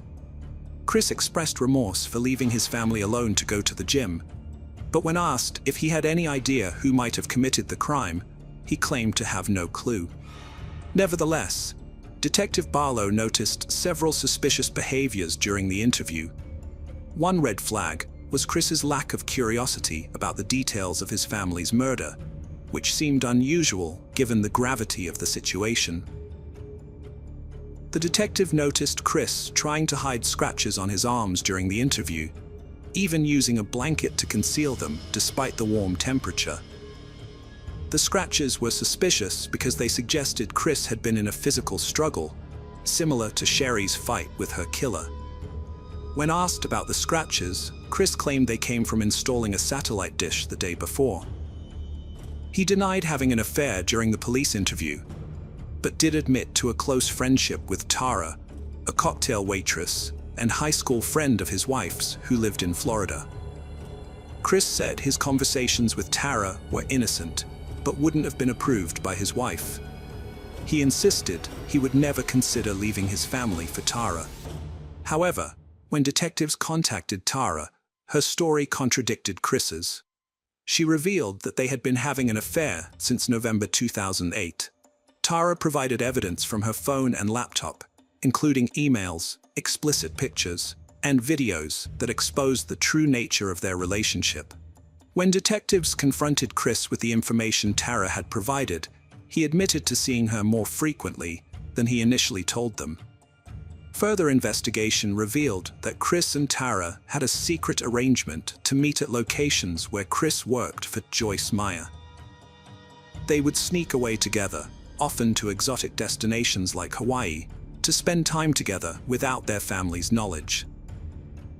Although Chris claimed that his relationship with Tara was not an affair, detectives found evidence on Tara's phone and computer that suggested otherwise. Tara had marked a wedding to Chris on her calendar, as well as planned vacations with him, indicating that she believed Chris intended to leave his family for her. The detectives were suspicious of Chris because the evidence contradicted his claim that his relationship with Tara was casual. Chris's father, Ronald, was shocked to learn about the affair, but he firmly believed that it was unrelated to the murders of Chris's wife and son. According to Ronald, Chris was a gentle person who was not capable of such brutal crimes. Ronald described Chris as a quiet individual who showed no signs of violence. However, the detectives thought that Chris's affair with Tara was a strong motive for the murders. Despite this, their initial investigation did not find enough evidence to charge Chris with the crime. After being questioned for 6 hours, Chris was released without being charged. Tara became a person of interest in the investigation, but she was eventually cleared as a suspect when it was discovered that she was in Florida on the morning of May 5, 2009, when the murders occurred. The Coleman family murders led to one of the largest murder investigations in Illinois history. A special team of 25 detectives was formed to catch the person who killed the Coleman family. They worked extremely long hours, often 20 hours a day, for 15 days straight, calling in experts to help with the case. One of their main goals was to find out who sent the hateful emails to Chris Coleman. They carefully looked at every threatening email sent to Joyce Meyer Ministries over the past year, which led them to investigate leads all over the country. The team tracked down and talked to every person who sent threatening emails, but none of them seemed to be responsible for the murder. A team of computer experts was then brought in to help investigate the crime. The detectives hoped they could find some digital evidence related to the murder. The computer experts started by looking at the email account Diaris. They found that the email address was created on November 14, 2008, just a few days before the first threatening email was sent. One surprising thing they discovered was that the death threats sent to Chris Coleman's family came from Chris's own computer IP address. The detectives thoroughly examined the spray-painted messages at the crime scene and compared them to Christopher Coleman's handwriting to gather evidence. They took photos of the messages and collected handwriting samples from Coleman, which were then sent to a specialist for analysis. The expert's comparison of the two samples revealed a match, indicating that Christopher Coleman had written the messages on his home's walls on the day of the murders. Further analysis identified the specific brand and color of spray paint used, Rust-Oleum Candy Apple Red. After learning that Chris Coleman had bought something from a hardware store just days before his family's murder, a detective contacted the store's manager. The manager confirmed the purchase and revealed that Chris had bought Rust-Oleum Candy Apple Red spray paint, the same type found at the crime scene. This discovery was crucial because it established a link between Chris and the murder. The timeline of the murder was also important. Chris initially claimed to have left his house around 5:45 a.m. on May 5, 2009, but the medical examiner determined that the murders occurred around 3 a.m., which meant Chris was at home when his family was killed. 2 weeks after the bodies were found, Chris Coleman was arrested and charged with 3 counts of first-degree murder. The prosecution argued that Chris's motivations were greed, selfishness, and narcissism, and that he wanted a fresh start, but his family was standing in the way. In April 2011, Chris Coleman stood trial for the murders of his wife, Sherry, and their 2 sons, Garrett and Gavin. The prosecution argued that Chris killed his family to be with another woman, Tara, as he would lose his well-paying job with Joyce Meyer Ministries if he divorced Sherry, since the organization does not condone divorce. Chris's defense attorney claimed that an intruder entered the Colemans' home on May 5, 2009, and committed the murders. However, 2 years later, on the anniversary of the murders, Chris was found guilty and sentenced to life in prison without parole, despite being eligible for a death sentence. The judge's decision was influenced by the recent repeal of the death penalty in Illinois, which would take effect a few months later. Sherry's loved ones wanted to keep her, Garrett, and Gavin's memory alive and decided to raise funds for victims of domestic violence, a cause close to their hearts. They're investigators. It's time to uncover the truth behind another case, the case of Austin Harrouff. Austin Malcolm Harrouff, known by the nickname Golden Boy, was born on December 21, 1996, in Palm Beach, Florida. He was the eldest of 2 children and was born into a wealthy and respected medical family. His father was a successful dentist with many private clinics, and his mother was a leading pharmaceutical expert. The Harrouff family lived in a spacious, luxurious house by the sea. When Austin was 1.5 years old, his younger sister Haley was born, and the 2 siblings quickly became close. Austin's parents ensured that he and his younger sister received a good education and encouraged personal growth and creative pursuits. Austin excelled at school and had many interests outside of studying. He was passionate about playing guitar, wrestling, football, and acting in an amateur theater group. He saw himself as a creative and ambitious person. Along with his parents and sister, Austin traveled extensively, discovering new places during their vacations. Austin described himself as a cheerful and optimistic person with a strong imagination who excelled in academics and sports through perseverance. However, Austin also admitted that he was very shy, which sometimes made it difficult for him to communicate with his peers. Austin's personal life was interrupted at the age of 13 when his parents decided to divorce. His father moved out of the family home and into a new home with his new partner, eventually marrying her. Meanwhile, Austin remained with his mother, who also found a new partner and married him within a year. Despite facing the emotional challenges of his parents' divorce, Austin continued to excel academically and athletically. Austin always dreamed of becoming a doctor, like his parents, to help others. He was a high-achieving student and was admired by many of his friends. Austin's physical transformation during his youth was remarkable. He grew to be 6 feet 2 inches tall, developed outstanding muscles, and became strong.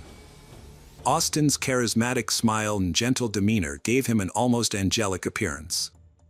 However, he still struggled with social anxiety and shyness, which limited his ability to form relationships.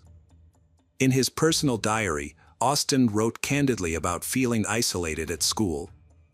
His classmates called him a nerd and made fun of him, leaving Austin with few friends. Despite these difficulties, he still held out hope that his life would improve once he entered college. Austin looked forward to starting over, forging new relationships, and gaining independence from his parents. The important turning point came when Austin received news that he had been accepted into the University of Florida's prestigious four-year medical program. This achievement promised to open the door to a successful and rewarding medical career, with the opportunity to continue his studies at any of the top medical schools in the country. Overjoyed by this news, Austin felt like his dream was finally within reach. As he prepared to enter this new chapter, his parents drove him to the college campus in late August. With excitement mixed with trepidation, Austin began his journey to becoming an independent adult, documenting his experiences in his first vlog. During his freshman year, Austin became deeply interested in bodybuilding and spent a significant amount of time in the gym, achieving notable results. He had developed strong muscles, but his success was partly due to steroid use. Austin had openly discussed steroid use in a YouTube vlog he had started in the spring of 2016. Austin had posted various videos to his channel, including discussions about sports and fitness, musical performances with his guitar, and philosophical musings on life. However, over time, his posts became increasingly disturbing. Austin began warning his followers about the dangers of steroids, claiming that they could cause serious mental health consequences and drive a person crazy. Austin had two distinct physical states, a normal state and a state he called crazy. Austin found it difficult to understand these contrasting aspects of himself. Austin had created videos where he spoke in different voices, as if he were other people.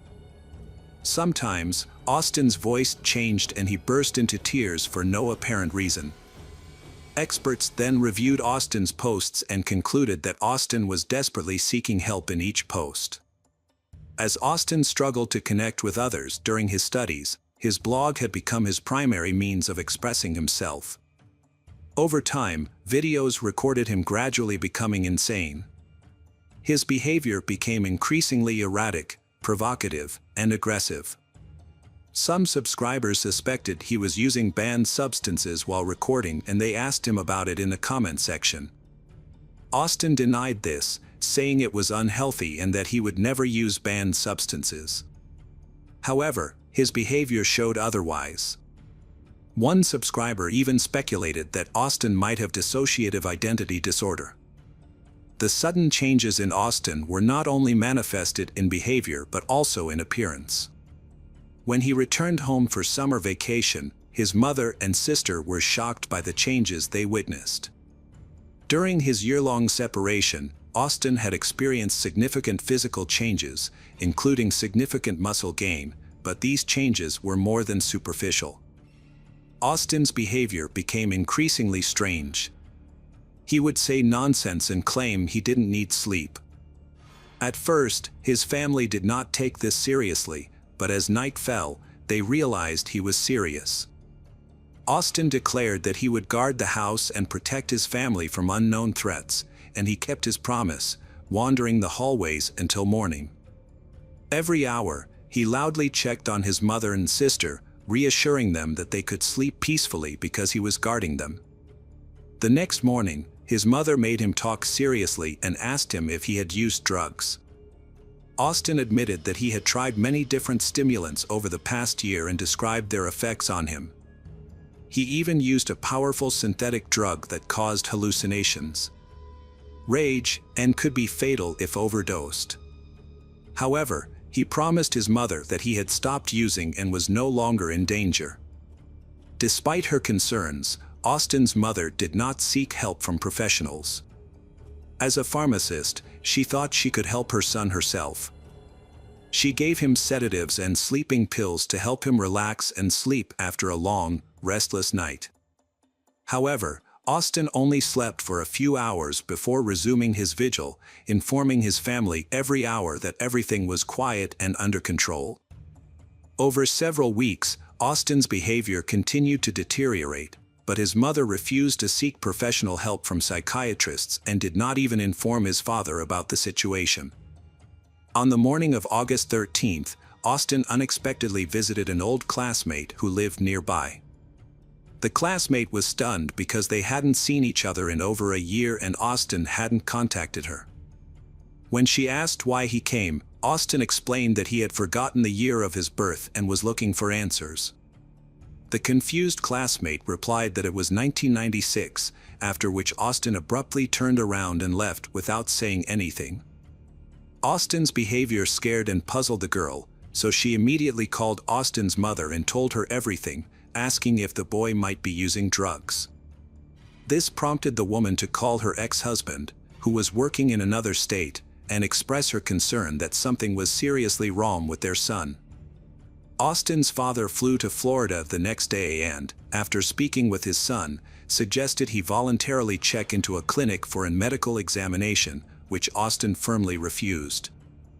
Austin's father then had a heartfelt conversation with his ex-wife, and together they decided to send Austin for a mandatory examination and subsequent treatment at a drug rehabilitation or psychiatric facility. However, they couldn't do it in time. A troubling revelation followed. The next day, Austin's friends invited him to join them at the beach because of the hot and sunny weather. His mother insisted that Haley accompany him to keep an eye on her brother. Austin was excited about the outing but dressed as if he were going to the mountains instead of the beach. He wore a thick athletic hoodie, long pants, boots, and ski goggles. When his friends saw him, they were silent at first, then burst into laughter. They teased him about his outfit and asked if he was okay. Austin became angry and shouted that if they thought he was crazy, he would prove it by threatening their lives.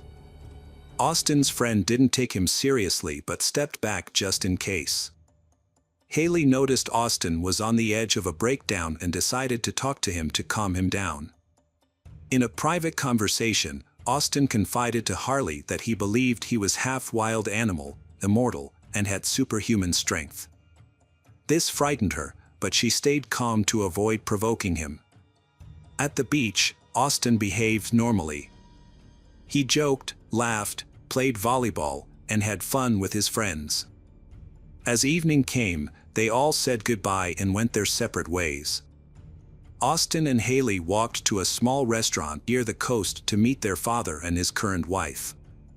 On the way, Austin told Haley he wanted to test his immortality by crossing a busy highway directly through the fast-moving traffic. When Haley realized what was happening, she chased after Austin and physically pulled him away, urging him to hurry because they were expected. Austin agreed that they shouldn't keep anyone waiting and quietly followed his sister. During dinner, Austin acted strangely again, getting up from the table several times to go outside, looking around as if he was afraid of someone, then returning. He then decided to tell his father and stepmother about his belief in his immortality. When his father calmly suggested seeking professional help, Austin leaped up, shouted that he wasn't insane, pushed his father forcefully, and ran out of the restaurant. After leaving the restaurant, Austin walked several miles and eventually wandered into a neighborhood he didn't recognize. There, an open garage with bright lights caught his attention, and he headed towards it. This home belonged to an elderly couple, 59-year-old John Stevens and 56-year-old Michelle Mishkin Stevens. In the evenings, they loved barbecuing and watching movies in their spacious garage, which they had set up like a living room. Married for over 25 years, they had 3 adult children who lived independently, allowing them to enjoy retirement and each other's company. That evening, John took their dog for a walk while Michelle prepared for their usual movie night. When Michelle noticed an unfamiliar young man on their lawn, she felt no threat and even asked if he needed help. However, the situation unexpectedly took a turn. Jeffrey Pfizer, the Stevens family neighbor who lived across the street, was on friendly terms with them. Around 9 p.m., he heard suspicious noises outside. When he looked into the yard, he suddenly heard Michelle's agonizing scream. Without hesitation, he rushed to help his neighbors and saw Austin near the garage. Jeffrey tried to pull Austin away, but Austin was overpoweringly strong and knocked Jeffrey to the ground. As Jeffrey tried to recover, Austin stabbed him several times in the back and shoulder. Realizing he was overpowered and needed help, Jeffrey ran into the Stevens family house to draw Austin's attention away from himself. After exiting through the back door, Jeffrey headed to his own home. Once inside, Jeffrey realized Austin had not followed him but had returned to attack Michelle. Jeffrey immediately called the police and emergency medical services, reporting an armed attack by a stranger with a knife and stating that both he and his elderly neighbor had been injured. After contacting emergency services, Jeffrey fell silent, listening closely. He eventually realized no one was outside his door. It seemed Austin had remained at Stephen family's house, and now strange animal-like noises, resembling the growls of a wild beast, could be heard along with screams of terror and moans. It took the police about 10 minutes to arrive. But by then, it was tragically too late. The sight that awaited them was horrifying. Two officers approached the garage with weapons drawn, only to be halted in shock at the doorway. There, in a pool of blood, lay the lifeless body of Michelle Stevens. The autopsy later revealed she had suffered multiple blunt force traumas to the head and a stab wound to the chest. A bit further inside, in the dim light, two more individuals were on the ground. John was reaching out, pleading for help with a strained voice. Above him, Austin was seemingly choking him. The officers demanded that Austin release the victim, threatening him with their guns. However, Austin showed no response, and firing was too risky due to the possibility of hitting both people. Instead, one officer drew a taser and warned Austin. Only then did he see that Austin was not just assaulting but actually biting John's face, holding his head and neck firmly. Beneath John spread a vast pool of blood, with a chunk of flesh missing from his left cheek. And his lip, nose, and ear were also mutilated and seemingly chewed off. John was immobilized, barely able to move, silently pleading for help. The officers shocked the attacker with the taser, but he seemed unaffected, continuing to tear at John's face with his teeth. A kick to Austin's face only made him growl loudly and bite into Stevens's cheek again. Reinforcements arrived, including a police dog that was unleashed on the frenzied young man. The dog latched onto Austin's arm, but he seemed to feel no pain, breaking free and injuring himself further. A powerful kick from an officer finally disoriented Austin long enough to handcuff him. At this moment, Austin claimed he felt unwell, possibly having eaten something bad, before losing consciousness and convulsing. Emergency medical teams transported 4 individuals from the scene. Unfortunately, Michelle could not survive, and her husband John passed away on the way to the hospital due to severe blood loss from stab wounds and the trauma from the attack. Jeffrey, who reported the incident, survived, but he experienced permanent minor motor skill impairment in his right hand due to nerve and tendon damage. Austin fell into a coma after mistakenly ingesting a substance from a garage bottle, thinking it was alcohol, which turned out to be a chemical. He suffered severe burns to his esophagus and stomach and spent several days in critical condition, but medical professionals ultimately saved him. Austin, the attacker, spent nearly 2 weeks in a coma. Upon regaining consciousness, he claimed to remember nothing about the events of that day. Gradually, he began to recall having dinner at a restaurant and an argument with his father, after which he walked away. Austin described seeing a ghostly figure that guided him through dark alleys and unfamiliar neighborhoods until he saw a light in the distance. The light came from a lantern near Stephen family's garage, where John was preparing a barbecue and setting out food. When Michelle saw him, she was startled and called for help. Austin admitted to hitting her several times and then pulled out a knife, claiming he would rid her of evil. At that moment, a neighbor named Jeffrey Fisher intervened, but Austin, thinking Jeffrey was a demon, attacked him with the knife. After Jeffrey ran to get help, Austin continued to assault the woman until she was lifeless. He then noticed a bottle, mistook it for alcohol, and drank about half of it. Soon after, he heard a dog barking and a man's voice. Austin claimed he couldn't remember what happened next, according to his own statements. Initially, there was speculation that Austin was under the influence of strong drugs, which could explain his aggression and lack of sensitivity to pain. However, hospital tests showed no traces of drugs, medication, or alcohol in his blood. This led to the conclusion that Austin might have experienced a psychotic break, acting without awareness of his actions. Experienced psychiatrists were tasked with determining the truth of this claim. The case of Austin Harrouff attracted significant media attention due to its extreme brutality and ambiguity, both in the courtroom and psychiatric care. The children of the murdered couple, along with the relatives of the injured neighbor, believed that the young man was pretending to be insane and claiming memory loss to be declared incompetent and avoid harsh punishment. Most people following the case shared this belief. The state-appointed psychological and psychiatric expert, Dr. Landrum, reported that Austin's mental illness led to an acute psychotic episode, resulting in the deaths of Michelle and John. However, the prosecutor argued in court that he did not believe the defendant met the legal definition of insanity at the time of the crime.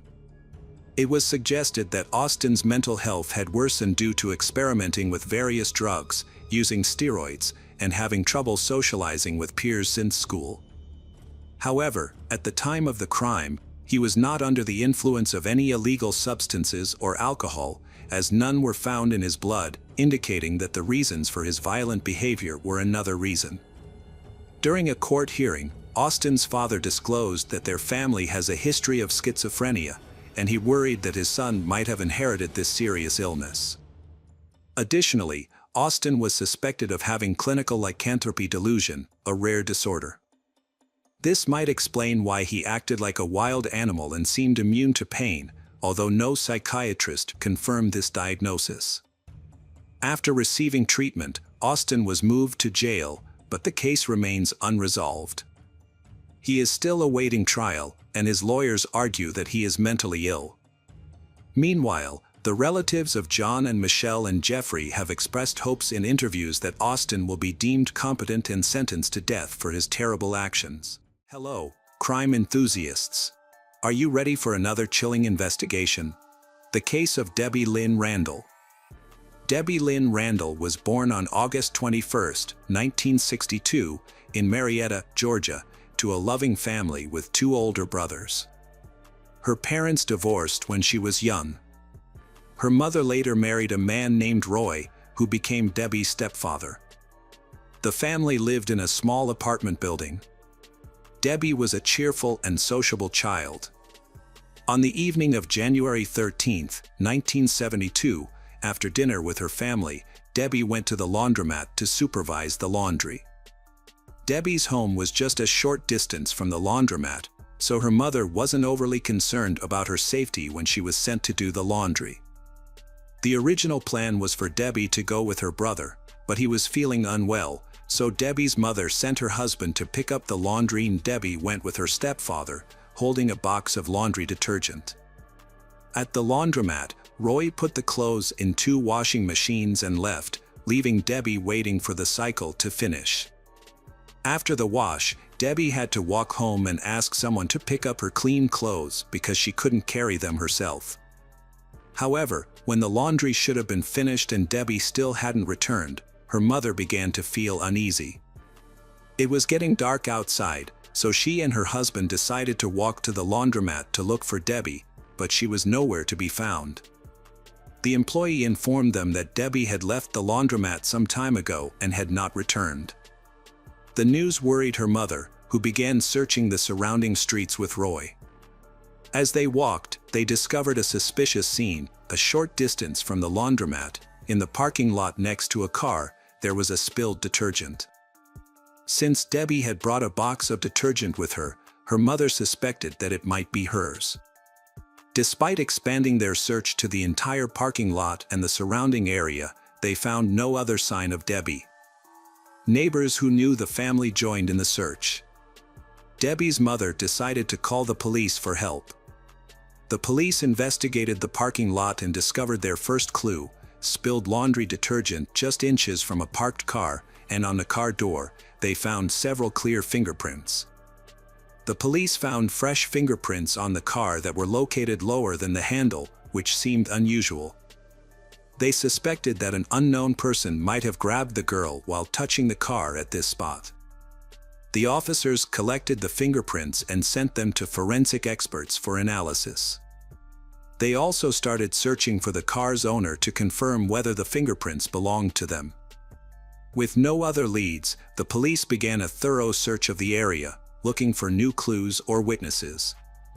The laundry worker reported that she did not see anything suspicious. Debbie had waited for the laundry to finish, then left the building with the detergent box. It is possible that she went home to ask someone to pick up her clothes. Police discovered the first key witness, 12-year-old Sandra, who said that as she and her friend walked to a laundromat to drop off dirty clothes, they saw a man grab a girl on the street, drag her to his car parked near the laundromat, and drive away quickly while she screamed for help. Sandra and her friend were lucky to avoid the man's car. Debbie screamed in a car, but he did not slow down. At the time, Sandra did not consider what she saw to be a kidnapping. She assumed the man was a family member who had come to pick Debbie up, possibly against her will. So Sandra did not report the incident to the authorities or tell any adults about it. After learning about Debbie's disappearance, Sandra provided essential details to investigators. She described the abductor's vehicle as a dark-colored, likely 1957 model pickup truck.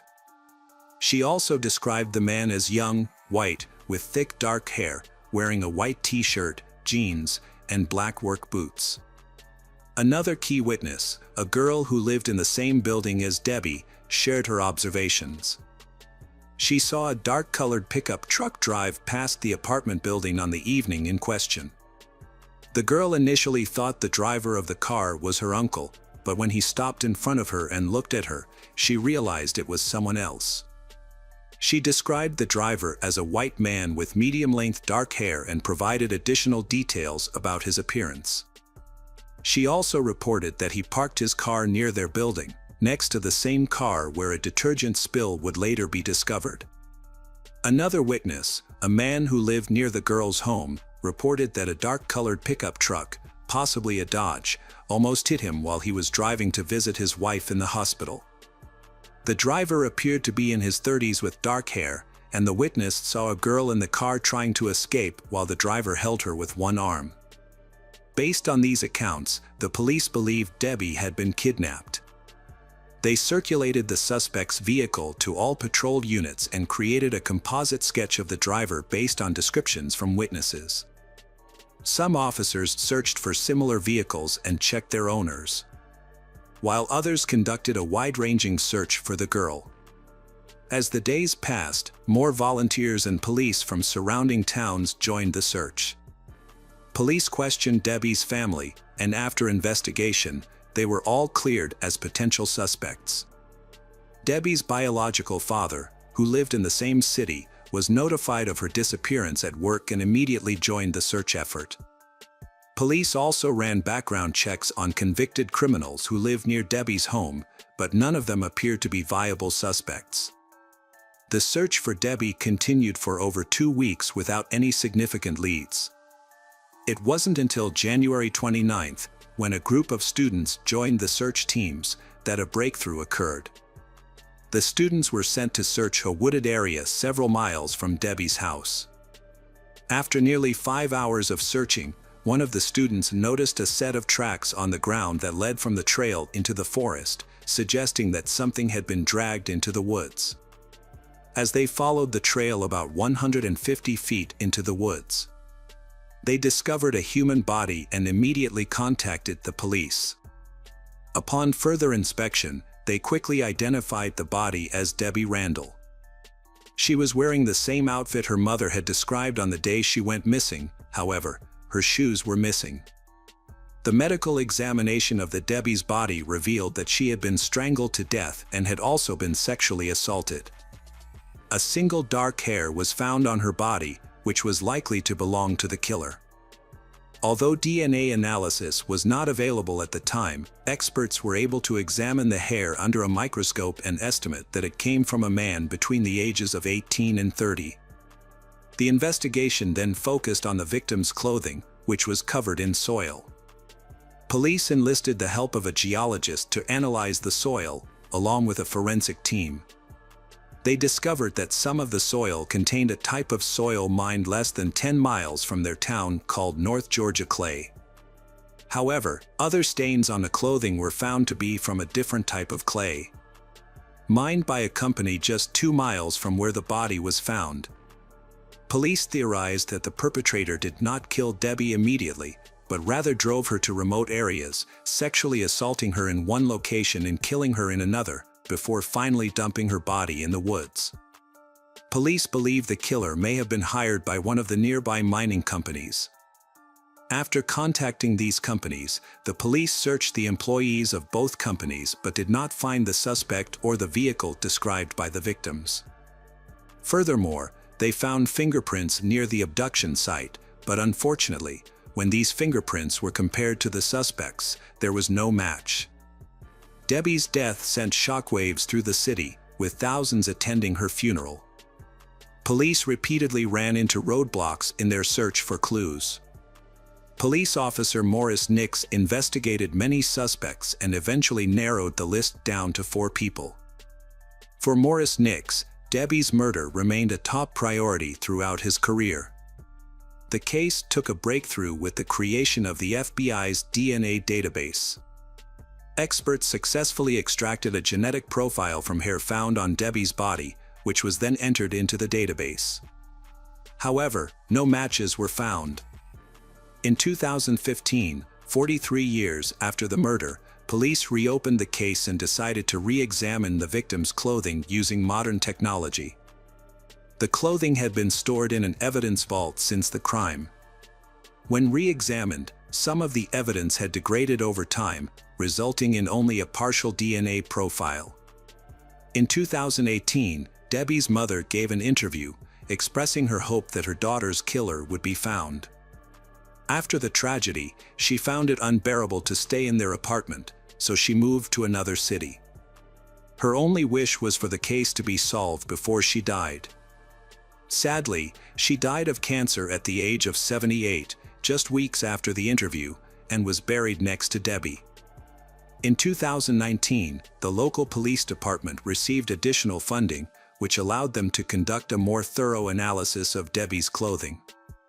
This time, experts successfully extracted a full DNA sample, but unfortunately, the perpetrator's DNA was still not found in the FBI database. Debbie's father was interviewed and shared that he thought about his daughter every day for decades. Sadly, he passed away in 2022, shortly after the interview. Police turned their attention to the first piece of evidence they had, DNA. They partnered with a Florida company that specializes in an advanced DNA analysis technique called genomics. Police provided the company with all the biological samples they had collected over the years and waited for the results. Experts created a DNA profile of the suspect and began searching for his relatives in public genetic databases. After analyzing thousands of potential relatives of the killer, investigators narrowed their search to a family in Marietta. In 2023, police asked the family to provide a DNA sample, which they agreed to. Analysis showed that the killer was indeed a close relative of the family. Experts re-examined the family tree and quickly identified a man named William Rose. However, William Rose committed suicide in 1974, just 2 years after Debbie's murder. Police obtained a warrant to exhume William Rose's remains and took a sample of William Rose's DNA for analysis. 51 years after Debbie's murder, police finally identified William Rose as the killer.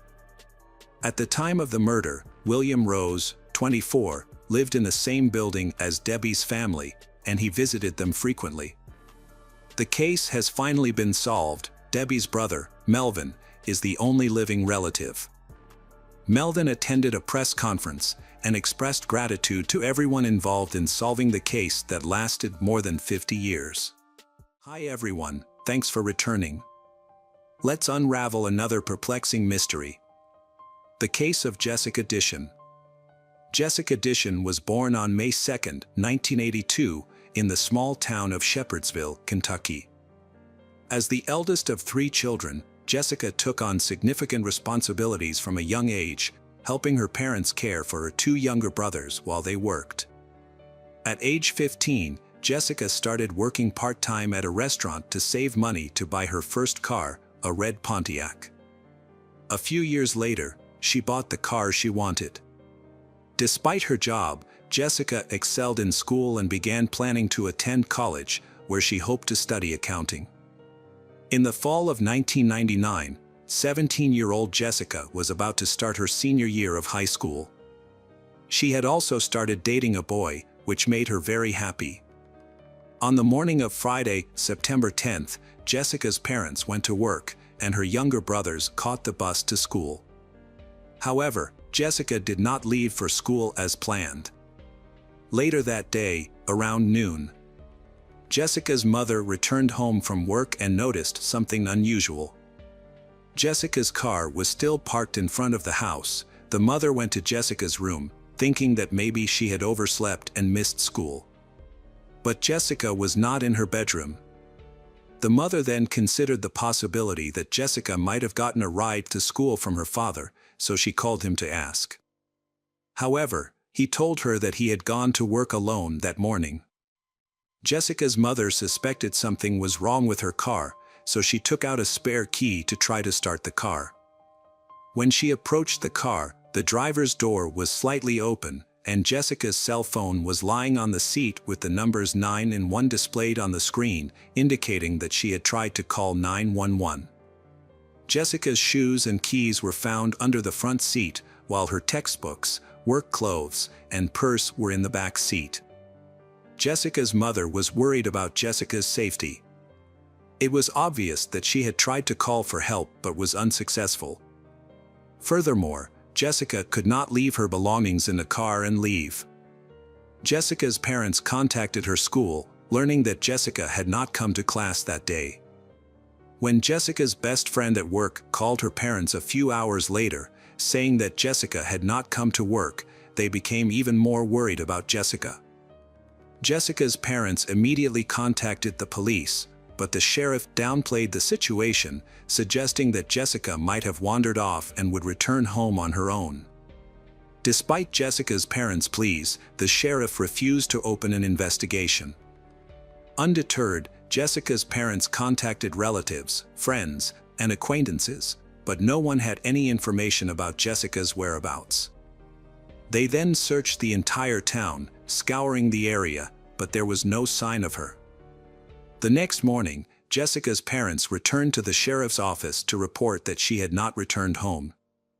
The sheriff sent 2 officers to check Jessica's car. However, the officers searched the car without wearing gloves, potentially destroying evidence. Furthermore, the officers did not search Jessica's room. Feeling frustrated with the police, Jessica's parents sought the help of the local media, hoping to draw attention to Jessica's disappearance and the police's lack of attention. Jessica's family and friends, led by her father and Uncle Stanley, launched a search for Jessica. They also distributed flyers with information about Jessica.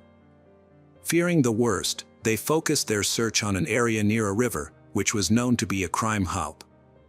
For hours, Jessica's family members thoroughly searched the challenging terrain near the river but couldn't find any sign of Jessica. The next morning, Jessica's parents were at home and their son was playing in the yard. Suddenly, he rushed inside, saying he had heard a faint cry for help that sounded exactly like his sister's voice. Jessica's father immediately grabbed his gun and ran outside to find the source of the screams. At the same time, his brother arrived and joined the search. They quickly noticed smoke coming from the property of their neighbor, 40-year-old David Brooks. As they approached, they saw Brooks undressing on his property. Jessica's father asked Brooks for permission to search his farm, but Brooks refused and told them to leave. This was not the only unusual behavior Brooks displayed. Before Jessica's disappearance, the two families had a normal relationship.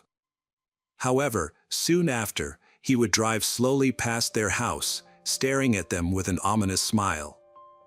After seeing Brooks burning clothes on their property, Jessica's parents went back to the police, shared their concerns and asked them to come and meet Brooks with the dogs.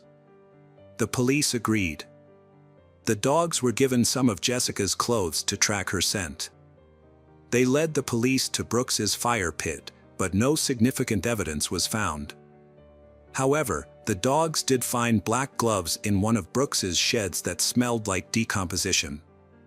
During the search, no concrete evidence was found. Frustrated with the police, Jessica's father contacted the FBI for help. The FBI usually does not get involved in missing persons cases based on the family's request, but this time they decided to investigate immediately. After Jessica's parents presented the case and the family's findings, the FBI opened a full-scale investigation. The FBI proceeded to collect fingerprints from Jessica's room and her car, confiscating all potential evidence for further analysis. Additionally, investigators conducted a comprehensive search of the area using helicopters and volunteers. They thoroughly examined the pond near Jessica's home. The FBI searched Brooks' farm and found a printed photo of Jessica. This discovery led the FBI to strongly suspect Brooks' involvement in her disappearance. They also suspected his 35-year-old brother, Joseph, although despite a thorough search, the FBI found no evidence. Due to lack of incriminating evidence, the investigation focused on searching the surrounding area. 17 days after Jessica went missing, police received a call on September 27th. A woman was driving along a road near the river. Noticing something unusual near a tree, the woman stopped to check and was horrified to see a body. She called the police immediately. When FBI agents arrived, they discovered the body of a young woman who had suffered severe trauma. She was missing several fingers and toes. A rope tied around her legs showed traces of red and silver paint. Additionally, some of her clothing was missing, suggesting that she may have been sexually assaulted, leading the FBI to develop disturbing theories about the murder. Medical experts later confirmed the identity and determined that Jessica had been strangled. Her body also showed extensive bruising. Her limbs and fingers had been separated after death, suggesting that she was still alive when this happened. However, the most disturbing fact was that Jessica had survived for approximately 3 days after she went missing. This meant that the police had the opportunity to rescue her. But unfortunately, they did not take any action to do so. After the body was discovered, the FBI re-interviewed Brooks, who changed his story. He initially said he had seen Jessica near her home, but later said he had not seen her. His alibi was disputed by his wife, and he failed a polygraph test, prompting the FBI to arrest him and proceed to trial. The FBI said the likelihood of a conviction was low due to a lack of concrete evidence. While they had some troubling clues that pointed to his involvement, they were circumstantial and inconclusive. As the trial progressed, detectives continued to search for additional evidence.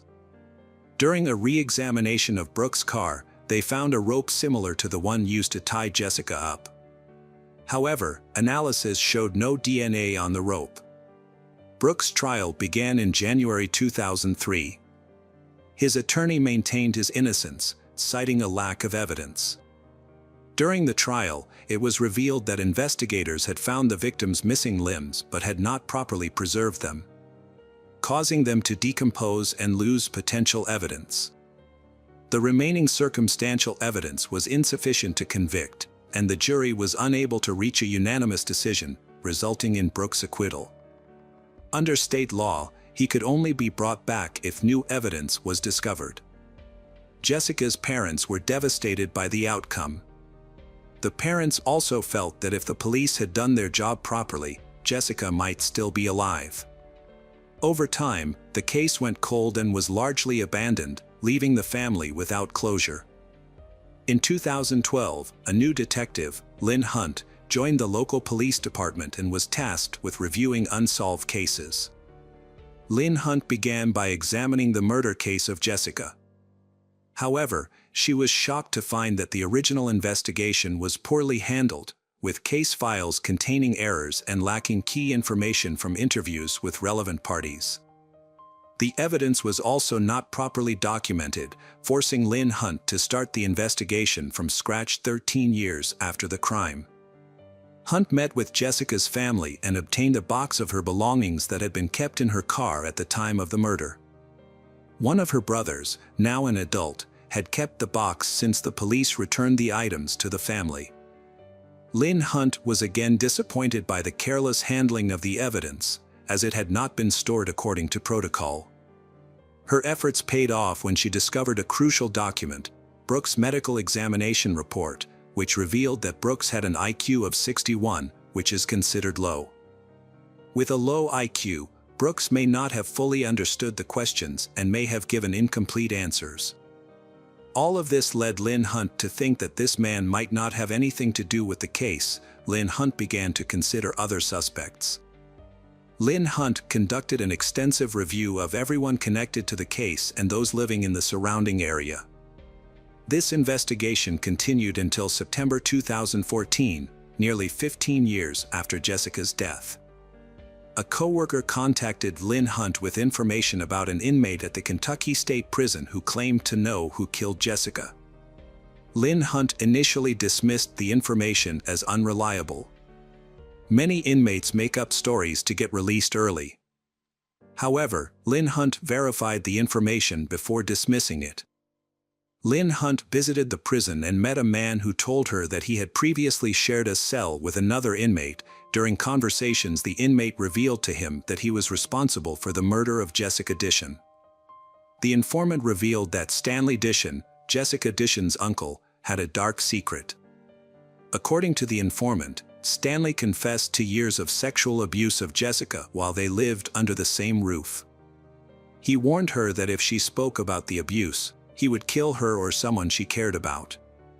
When Jessica started dating in the spring of 1999, Stanley became increasingly fearful that she might confide in her boyfriend about the abuse she had suffered at his hands.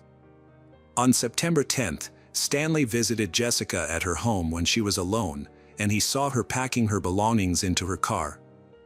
He approached her and asked her to end her relationship with her boyfriend. However, Jessica refused, threatening to expose Stanley's actions if he did not leave her alone. As Stanley threatened her, causing Jessica to reach for the phone to call 911. Stanley tried to grab her, but she broke free and ran back to her room. Stanley followed her into her room, striking her before binding her with her own sheets. Stanley then dragged her to an abandoned shed not far from where her body would later be discovered. Stanley held Jessica captive for several days, subjecting her to abuse and torture before ultimately killing her.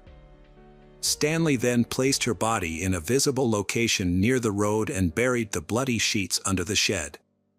Additionally, Stanley removed some of Jessica's limbs in an attempt to mislead the police, making it seem like the murder was the work of drug traffickers. Lynn Hunt was intrigued to discover that this crucial detail about the missing limbs had never been made public. Only Jessica's closest relatives were aware that her body had been mutilated, which meant the informant couldn't have fabricated this information. Furthermore, Stanley claimed to have buried Jessica's shoe under a broken tree near the shed.